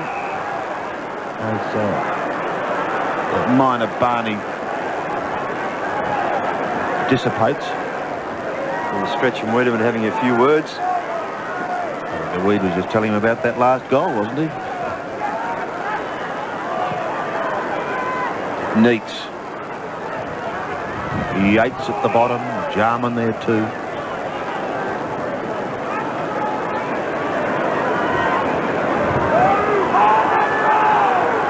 Crows leading by 60 points. Going to be big winners. Anderson a snap. They now lead by 61 points. Can you see them, Ross, being a force come finals time? Well, I can actually, Sandy. They continue this form. Their form away from home is better than what the Eagles had at the same time of their development. So, I mean, it's not as if they played that badly in Adelaide, in Melbourne, I should say. That's a very interesting point. I think people probably tend to overlook that. Anderson again will pump them towards full forward. Or Modra set himself but couldn't take it. Road intercepted. And they'll get out of trouble once again. Dyson takes it. The short pass from Yates and will kick from the back pocket. Dyson towards half-back. Neats to Tingo. He goes towards centre wing. Andy Lovell can't keep it in play and goes over the line. Have to qualify that a bit too, Sandy. It was mentioned during the panel show this morning that a few people didn't think they would deserve to be in the 6. But I mean, you win enough games, you play well enough, you should be there. They deserve to have a crack at it. Yep. Pittman leaves it. Lee tumbling it towards centre wing. But David Neitz takes it. It's been an impressive performance by this young man. He goes to half forward. Wren will drop back there. He did, but he couldn't take the mark. Grinter well beaten tonight. Lee towards McGuinness and Viney this time. The Melbourne man is the victor. Todd Viney never gives up. Chips it in. Neither does this man, Andrew Obbs. They really haven't done a lot at the centre bounce area tonight. Adelaide have won in that department. Oh, there he is again, Wren. Oh, he's tripped over there, but he's okay. I think he's the most promising big man to come into the game for a long, long time, Sean Wren. Ben Hart. Plenty of talent in this side, Sandy. Yep. Here's Jamison. Tregenza, very strong across the middle with Anderson and Tregenza on the wings. That's Anderson. Greg Anderson's been an outstanding player tonight. In towards Wiedemann. Can't mark. Tingay. Around the corner he goes to half forward. Matthew Phoebe. Andy Lovell. Can they score a goal here? Lovell sets it. Oh, look at this kick. Oh, it should have been the other man's mark. It should have been Sanderson, I think it is. No, it's not. Jamison there. It really should have been left to him, but Wren got in the way. But again, a poor kick, poor disposal there. And Grin had gone completely other side, Pete, and just ignored. And the bounce in front of the Melbourne goal. They've been thrashed on the forward line tonight. Jakovic and Rodney Grinter have been very quiet. Gary Lyons tried hard, but he's been pretty quiet as well. And they haven't been fed out of the centre all that well tonight either. Adelaide, very impressive. 10 minutes of play left. Hobson McDermott having another. Had a good battle. I'll give you one thing about both those players. Although they're both hard, they're very, very fair. Andrew Hobson stepping on the umpire's foot. Is that a free kick? He mightn't agree. There's the bounce. Look at McDermott in there once again. Gee. They couldn't have picked a better leader, the Crows. And they picked this man. Led from the front at all times. Wren wins it, but gives it straight to his opposing big man, who has kicked it behind. The big Jim. Kicks Melbourne's 9th behind, 5-9. It's I think pretty bleak scoreboard, isn't it? Big Jim, I think he'll poll very well in the Brownlow medal this year, Sandy. I think he might sleep well tonight too. Hart. Well, it eludes them all. Glenn Lovett chasing. He's under plenty of pressure from Anderson and Bickley. Look at that hand pass to David Brown. Exciting stuff as Brown runs the boundary line, kicks them inside 50. Rhodes sets himself, however, and takes the mark for Melbourne. Peter Rode from the back pocket. Oh, goes so dangerously. He's put pressure on Hopgood, who's dropped the ball. Rode goes in to help, but they've lost it. Brown takes the hand pass. Again, he goes into half forward. Wiedemann and Modra are both there. Phoebe forces it forward, now loses it to Smart. He could kick this from 45 metres, but he's pulled it a little too far. One behind. 13-22. Well, almost sounds like a cricket score, doesn't it? 5-9. A most disappointing performance from Melbourne, and in particular for Neil Baum tonight, who would have dearly loved to have come back here and just shown what he could do with his Melbourne Chargers, and it's not to be. Some have suggested in the press recently you can get done for time wasted kicking a ball back into play. It could be an interesting thought. Tingay to Lovett. Melbourne drifted in towards the centre, and Andy Lovell, the juggler, goes away. Here's Lovell, a bounce as he goes down to the left half forward flank. Centering kick is not a good one, but overrunning it was Rasciuto. Jamison applies the tackle. It's solid towards the boundary line. Phoebe is very close. This is Matthew. He stabs in towards full forward. No one able to take a mark, not even Brown, who was in the box seat to take it. But look at his recovery. And then he decides to head for a bit of safety. He finds it over the boundary line. Forward pocket for Melbourne. They've only kicked 5 goals for the night. And that Adelaide defence has been superb. There's Andrew Obbs. Taken away here by Rasciuto. Down towards Wiedemann. Can't mark. Nigel Smart is there though. He gives it across the lip tack. That was good play. In towards Modra. Over the back, the race is on. Modra and Rode. Modra, what can he do? He's got it. Quick hand pass smothered by Rode. That was good play by Peter Rode as he kicks it out towards Steve Tingay. Here comes Wiedemann. He's got him. And a good tackle. Sets it up for Liptak, who can chip it across towards half forward. And the mark has been taken by Brenton Sanderson. 55 metres from goal. Modra's one out. I think he's going the long kick though. Sanderson from directly in front, a high floating kick. Modra and Phoebe. Modra, and off the hands of both players for a behind of the Crows. What must be most worrying, Ross, for Neil Baum is that Melbourne's kicked only 2 goals in the second half. Yeah, they've really dropped away, Sandy, which is credit to Adelaide. Their pressure's been very consistent and constant. But, gee, I mean, they really, even like this, they can't get much from a kick-out, Sandy. As I said before, they've had plenty of chances, 23 of them. In fact, 2 so far in the second half, and booted only 3 in the first half. 3-5 at half-time. Goalless in the second quarter. Love it.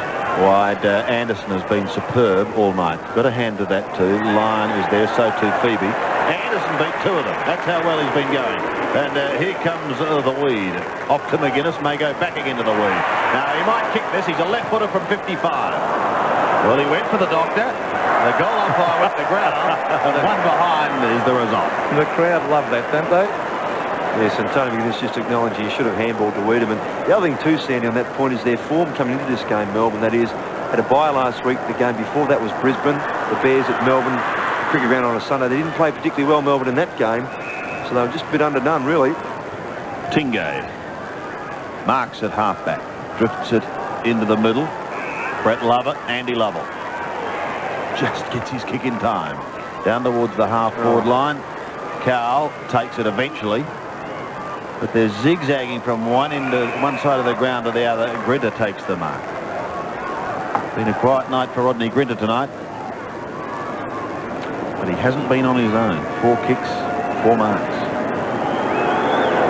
Grinter, 40 metres out, almost directly in front, and he has put through Melbourne's 6th goal. And it is Rodney Grinter's first. So Melbourne are 6-9-45, but they trail Adelaide 13-24-102.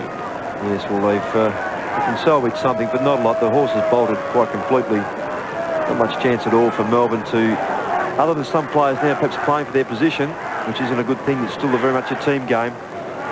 They've just lost the plot all around the ground.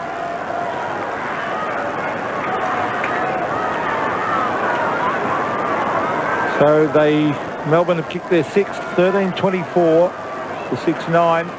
As he's Tony McGuinness for, well, he's had about 25 kicks. In fact, that was his 26th. To the half-forward line, stretch, caught. That could be holding the ball. No, play on, the umpire has called. A strong tackle. I think it was lip tack, was it? At the bottom of that pack? Yes. Let's have a look at this. Chase and tackle that pace. He in the back a little bit, turned him around. So a bounce 25 metres out from the Adelaide goal. Jimmy Steins is there to do battle smart. Gets it down. It was good play. Sanderson trying to get his boot to it. His lip tack. He can handball back. Smart was grabbed. Almost a free kick to Nigel Smart. Taken by Brown. Brown hooks it back in front and hits the post. So another behind to Adelaide. That is their 25th. Look at that scoring. 13-25 to 6-9. So a decisive victory, this one to Adelaide. Straight down the middle. Viney pulled off the ball, couldn't take it cleanly. Well, here's a chance for Jarman. He's been on and off the bench, and they've just registered their 26th behind. 13-26, 39 effective scoring shots to 15. It's been a one-sided affair. Phoebe again. Kicks straight down the middle. Mark almost to Wren. Steins working hard. Phoebe gives it across to Lovett. That was Matthew Phoebe. Lovett's kick up towards Grinter. He goes to ground, loses the football. Obbs tried to get it out. So to Andy Lovell. Is he clear? No, he's not. A cry of ball. Another cry of ball, and eventually a bounce will take place. Under 3.5 minutes remaining now.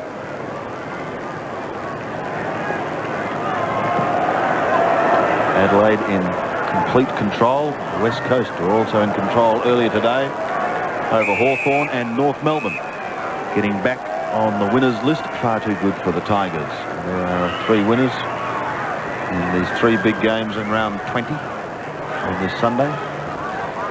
Lyon to do the ruck work up against Wren. Wren won it, but Lyon took it out. Down towards Andy Lovell in the pocket. He's going to run out of room. Still in play, and eventually McGuinness sees it over.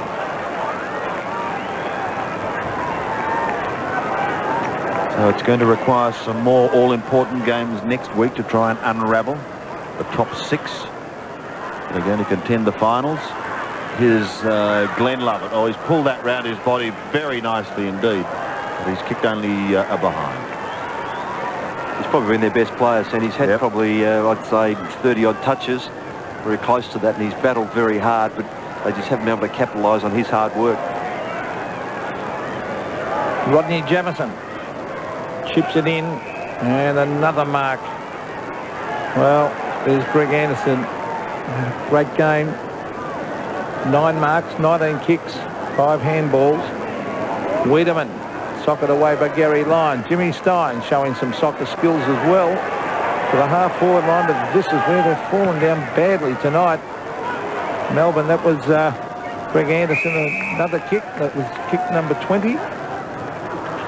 So centre wing, another throw-in. And the Melbourne players will be glad to get off the ground, I think. It's been a pretty ordinary effort.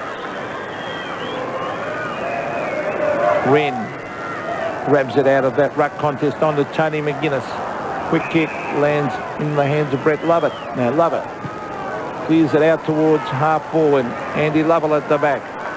Jarman, great handball of Bickley to the half forward line, and Nigel Smart, a diving mark. And he'll go the long kick here. Modra is one out. Now he brings it out wide to the half forward line. Modra! Yes. Terrific lead and a great kick by Smart. Yes, so Smart to take that mark initially was quite outstanding. His athleticism has been well recorded, but the pace at this stage of the game, terrific. And see how he got up so quickly, turned around, and then waited for the lead from Modra, who pushed himself a fair way in the pocket. Actually, could have come up the ground a bit further. Now, Sandy, would you back him this time? Put you in the hot seat. Yes. Well, he's kicked 4. 4-7. The odds suggest that he could. Well, here's the kick from Tony Modra. Oh, he's missed it again. At 4-8, Ross? Correct, Pete. 4 goals, 8. And he is not happy with himself, even though the side has had a terrific victory. Glad we're not professional punters, Pete. To half-back. Stretch in front of Anderson. No one able to take the mark. Viney. Wide on half-back. Inside to Tingay. Melbourne will be put out of their misery in just a couple of minutes. Love it. Oh, it is misery. Dyson can't pick it up. It's all over. A very, very big win to the Adelaide Crows, who continue their march to the finals. 13-27, quite an extraordinary scoreboard. 13-27, 105 to a very disappointing 6-10, 46 to the Melbourne side. Wiedemann booted 3. Modra kicked 4 goals, 8, whilst for Melbourne, their only multiple scorer, in fact, was Andrew Obst. He kicked 2 of those. Let's go down to the ground. Here's Maxie with Tony McGuinness. Max? Tony, congratulations. I mean, it could be the turning point for you as far as the finals are concerned. Well, we hope so, Max. I mean, the last couple of weeks have been very disappointing, and we really were under the hammer today. A lot of pressure, and everybody could feel it in the rooms before. It was a game we needed to win, so we're still in the ball game. And for you personally, it'd be nice to play in the finals, wouldn't it, after your stint with Footscray? Well, it's been a long time since I left Glenelg, 8 years, so with Footscray, but the beater, that's for sure. Just tell me, kicking for goal tonight, went astray quite a few times, probably Tony Modra, 4 goals, but all around the ground from a lot of players. Was it the wind there tonight? Well, we're under a lot of pressure early, and I think to Melbourne's credit, they kept at us all night. I mean, it's pretty swirly conditions out here, but that's no excuse. I mean, we should have put through a lot more goals, that's for sure. Well, Alan Jakovic came in. Ben Hart today did a great effort there. Great player, Ben Hart, Nigel Smart, Rennie in the centre. I mean, all our young blokes are really performing. So now we've got to turn it on in Melbourne. I mean, we know how the public are viewing us in Melbourne, so we really have to improve there and try and get a win this week against Hawthorn. A couple of weeks ago, Wayne Wiedemann may have been at the crossroads, came back into the side. I mean, he did show some great form tonight. Really gave us a spark up forward, and all we need is to get the same from Weed away from home. I'm sure he'll put in a great game next week. We still need to win one of the next 2, I think, to get in, so we're still under the hammer, but we're around the mark, that's for sure. Congratulations, well done tonight, Tony. Thanks, Max. Yes, thank you, Max. With Tony McGuinness, yes, they are threatening. There is no doubt about that. Just checking the final score once again. Adelaide are big winners, 13-27, 105. Melbourne, 6-10, 46. The name of the game is Australia. Friday on 7. She's a superstar. She's also a queen-sized bitch. You'd be nothing without me. And now she's stone cold dead. Cold-blooded murder. I didn't kill her. Then who did? Good question. And finding the answer will plunge you up to the neck in the most exciting Perry Mason mystery yet. And it's brand breathtaking new.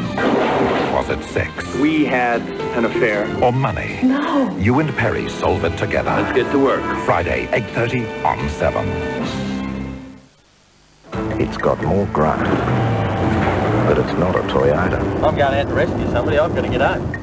It's tough as nails, but it's not a Nissan. I reckon it's near bulletproof. It's spacious and comfortable, but it's not a Mitsubishi. You need to be able to walk when you get out of the thing, and I can do it in this. Break down on the Birdsville track, and you'll be very glad that Barnesy drives the 4-wheel drive Ford Courier XL. Have you driven a Ford Courier lately?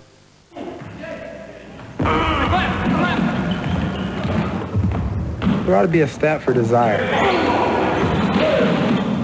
They could figure out a formula for it. Number of times the player dies for a loose ball, plus the number of times he took a charge, multiplied by the number of times he ignored pain. They could put it in the papers. The 10 guys who play with the most desire. Hopefully, they'd spell my name right. It's a great day to be out on the road, but it could easily become the worst day of your life.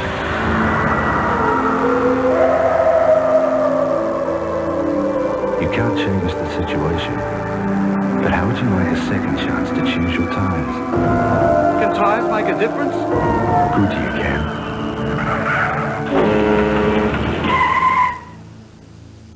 If it only saves you once a year, it's a good year.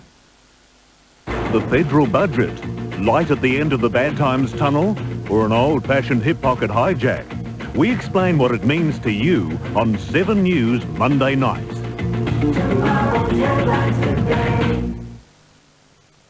Round 20 is over and Adelaide have done it in style. 13-27-105. Melbourne a most disappointing 6-10-46. Roscoe, 14 scoring shots to 16.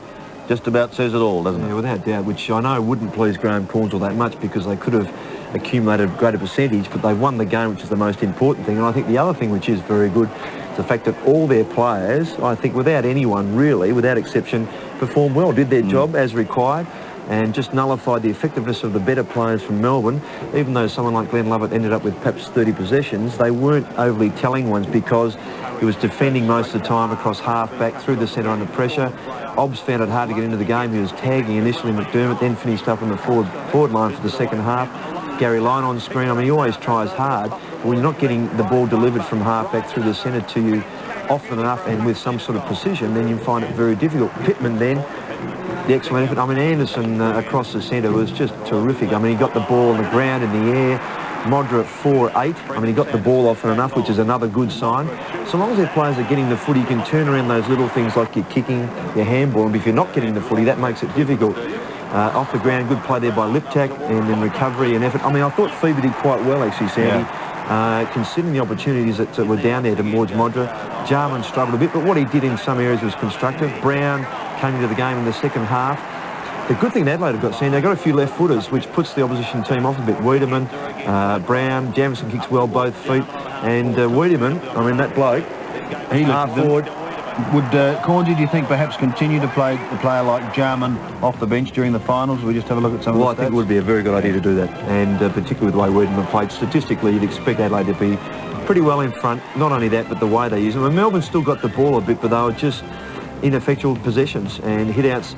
Whilst it looks fairly even, Wren was pretty much outstanding around the ground, and centre breaks favoured Adelaide a little, and Melbourne, again, Sandy, they got the ball out of the middle a bit, but they had no one across half-forward to take them up. And, of course, Jimmy Steins left the ground for some time to have those stitches inserted above the gash. I mean, McGuinness, I mean, over 30 touches, Anderson, Tregenza, Brown, all the way through. Smart, not doing a whole lot, but just enough, and he takes a good player away from someone else. Bickley, a quieter game, finished off on half-back. Ricciuto early was very, very good, so that's why I'm talking about that evenness. Lee from the back pocket did very well. And there's Glenn Love at the top there. He tried his hardest. Well, 39 touches is just fantastic, but he needed more support, which he didn't get. Viney ended up tagging McGuinness again. 22 touches from Lyon, 18. Hopgood battled hard. Cow went off an injury, so they really didn't have anyone to give them some quality. Well, I'm sure there's great interest wherever you may be viewing about the ladder. We'll take a break and then be back to check it out. The name of the game is Australia. Wednesday. Hard of hearing. Betty's gone deaf. Where's an earring? And Dad can say anything he likes. I'm just going to the kitchen to get you a nice hot cup of Drano. Is this a dream come true? You're an idiot. Uh-oh. Adelaide's Carol's taking Karen to a modelling job. I think you're in the wrong studio. They're doing the full-figure bra shoot next door. Is it Carol or Karen's big break? But if Karen ends up moving to Paris, becomes a supermodel, and we end up with Mick Jagger as a son-in-law, it'll be all your fault. Great fun with Step by Step after Hey Dad Wednesday. Oh, let it shine. Oh, let it shine. Oh, let it shine. Oh, let it shine. Let that golden circle sun shine in. Oh, let it shine. Let it shine beyond the mind. Golden circle, that's the way it's always been. Give it up. Golden sunshine. Golden circle, good time. what I say. Let that golden circle sun shine in. Oh, let it shine. A murdered wife, a one-armed man, an obsessed detective. What are you doing now? I didn't kill my wife. Harrison Ford is the fugitive.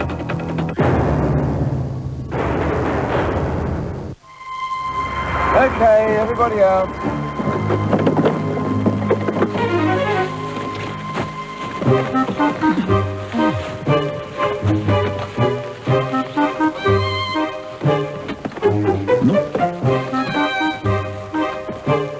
Found it.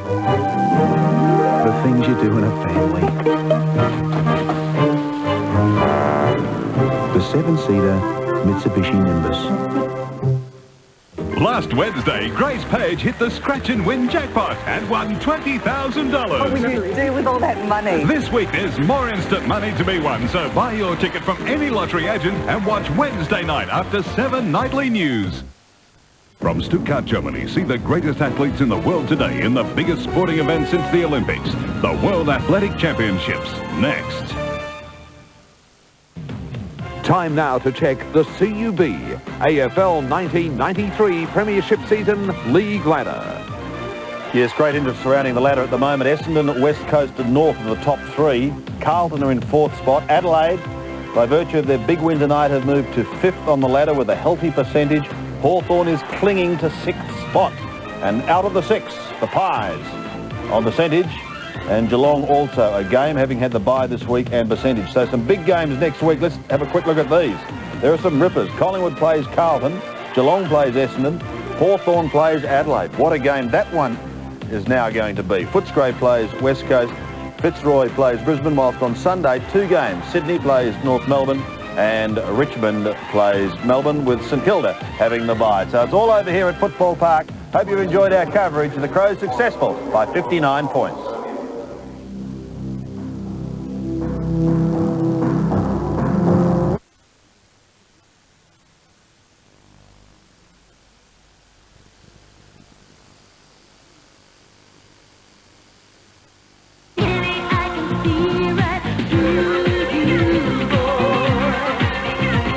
Soprano is Australia's premier female recording artist. Her new album, Think About It. It's a must. 20%, 20%,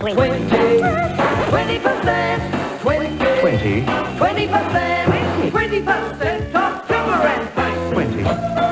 20% off all painted timber at Harry's and Lloyd's, only until Sunday, February 2nd. We're back.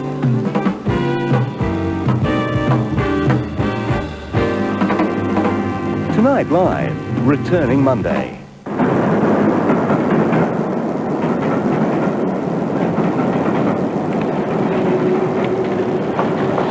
Linda, what a word. Linda? All right, I heard you the first time. I can't jump to attention every time you speak. What the bleeding hell's the matter with her? I don't know. She's been like that since she arrived. Linda! Bloody dog gets on my nerves. The trees that set him off. Shut up. Can't you keep her quiet? Shut up, Heidi. What about this truck? What about it? You're going to have to nick it earlier, that all right? Yeah. You sure? Yeah, I'm sure. Where are we going to stash it? Mum's block of flats. She got a parking bay underneath. The market crowd use it. Well, you can dump it, no problem. Go over the engine there. How long will you need? Well, I won't know that till I nick it, will I? What about headroom? How big's this truck?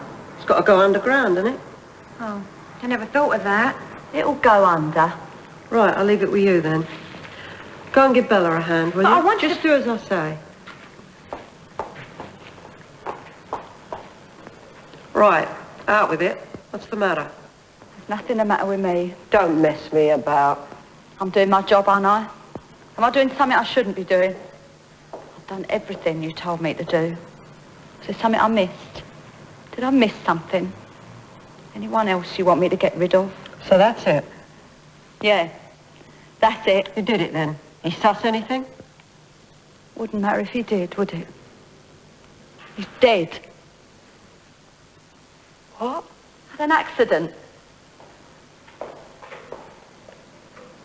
Dead? I saw it. Saw it all. Do you want a description? I'm sorry, you should have told me before. Why? Don't, Linda. That's everything checked. What's the matter? Nothing. It's okay. I'm all right. No, you're not. Why don't you tell them? Go on, tell them. What's wrong? Her boyfriend's dead. Listen, you lot. Until the day, keep away from each other. No private meetings. Sir. It's for your own safety. That's why we don't know where you're going to stash the money. Safety. You said it. You think she'd keep her mouth shut after a few drinks? And you? It won't be just the law after us. You didn't cope with Tony Fisher, did you? We can't and you can, that it? Yes, it bloody is. I coped with it for 20 years. That's the way it was, and that's the way it's going to be this time. Oh, yeah? Yes. And if you don't like it, it's off. I financed the lot of you up till now. $8,000 I paid out yesterday. You want to pay me back? Pay me back and do it on your own. I'm not asking you to like me, for Christ's sake. But I've had to trust you up till now, and if you can't trust me... Dolly, you're staying put. We're going to Rio. Only as long as it takes me to find somewhere to stash the gear and somewhere for Heidi. I've had the law looking for Harry's ledgers. I've had the villains on my back. You think they won't come sniffing around? Look a bit funny, won't it, if I'm not there? I'll be with you as soon as the heat's off, and I'll have money. We've got to get away with it first. If we do it, you better decide that now. I trust you. And you too. If we don't trust each other... All right, Dolly, you win. Thanks. Thanks a lot. Well, at least I know where I stand. Good night. I suppose that's it then. You working? See you later then. Ta-da, Shirley.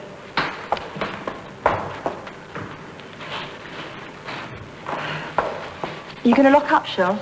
Shh. Shirley? Listen. You hear something?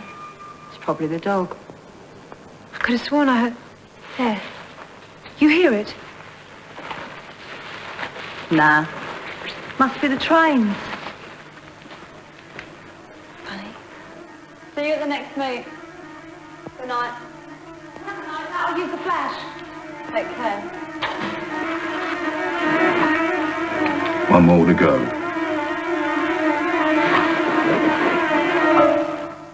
Linda? Linda, is that you?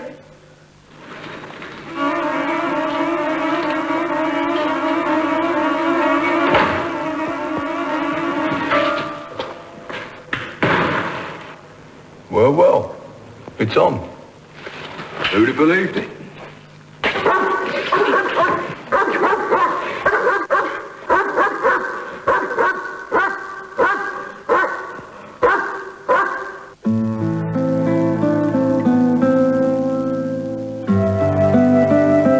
From the mistress of mystery, Agatha Christie, comes a new case for Poirot to solve in The Mysterious Affair at Styles from 8:30 Saturday night.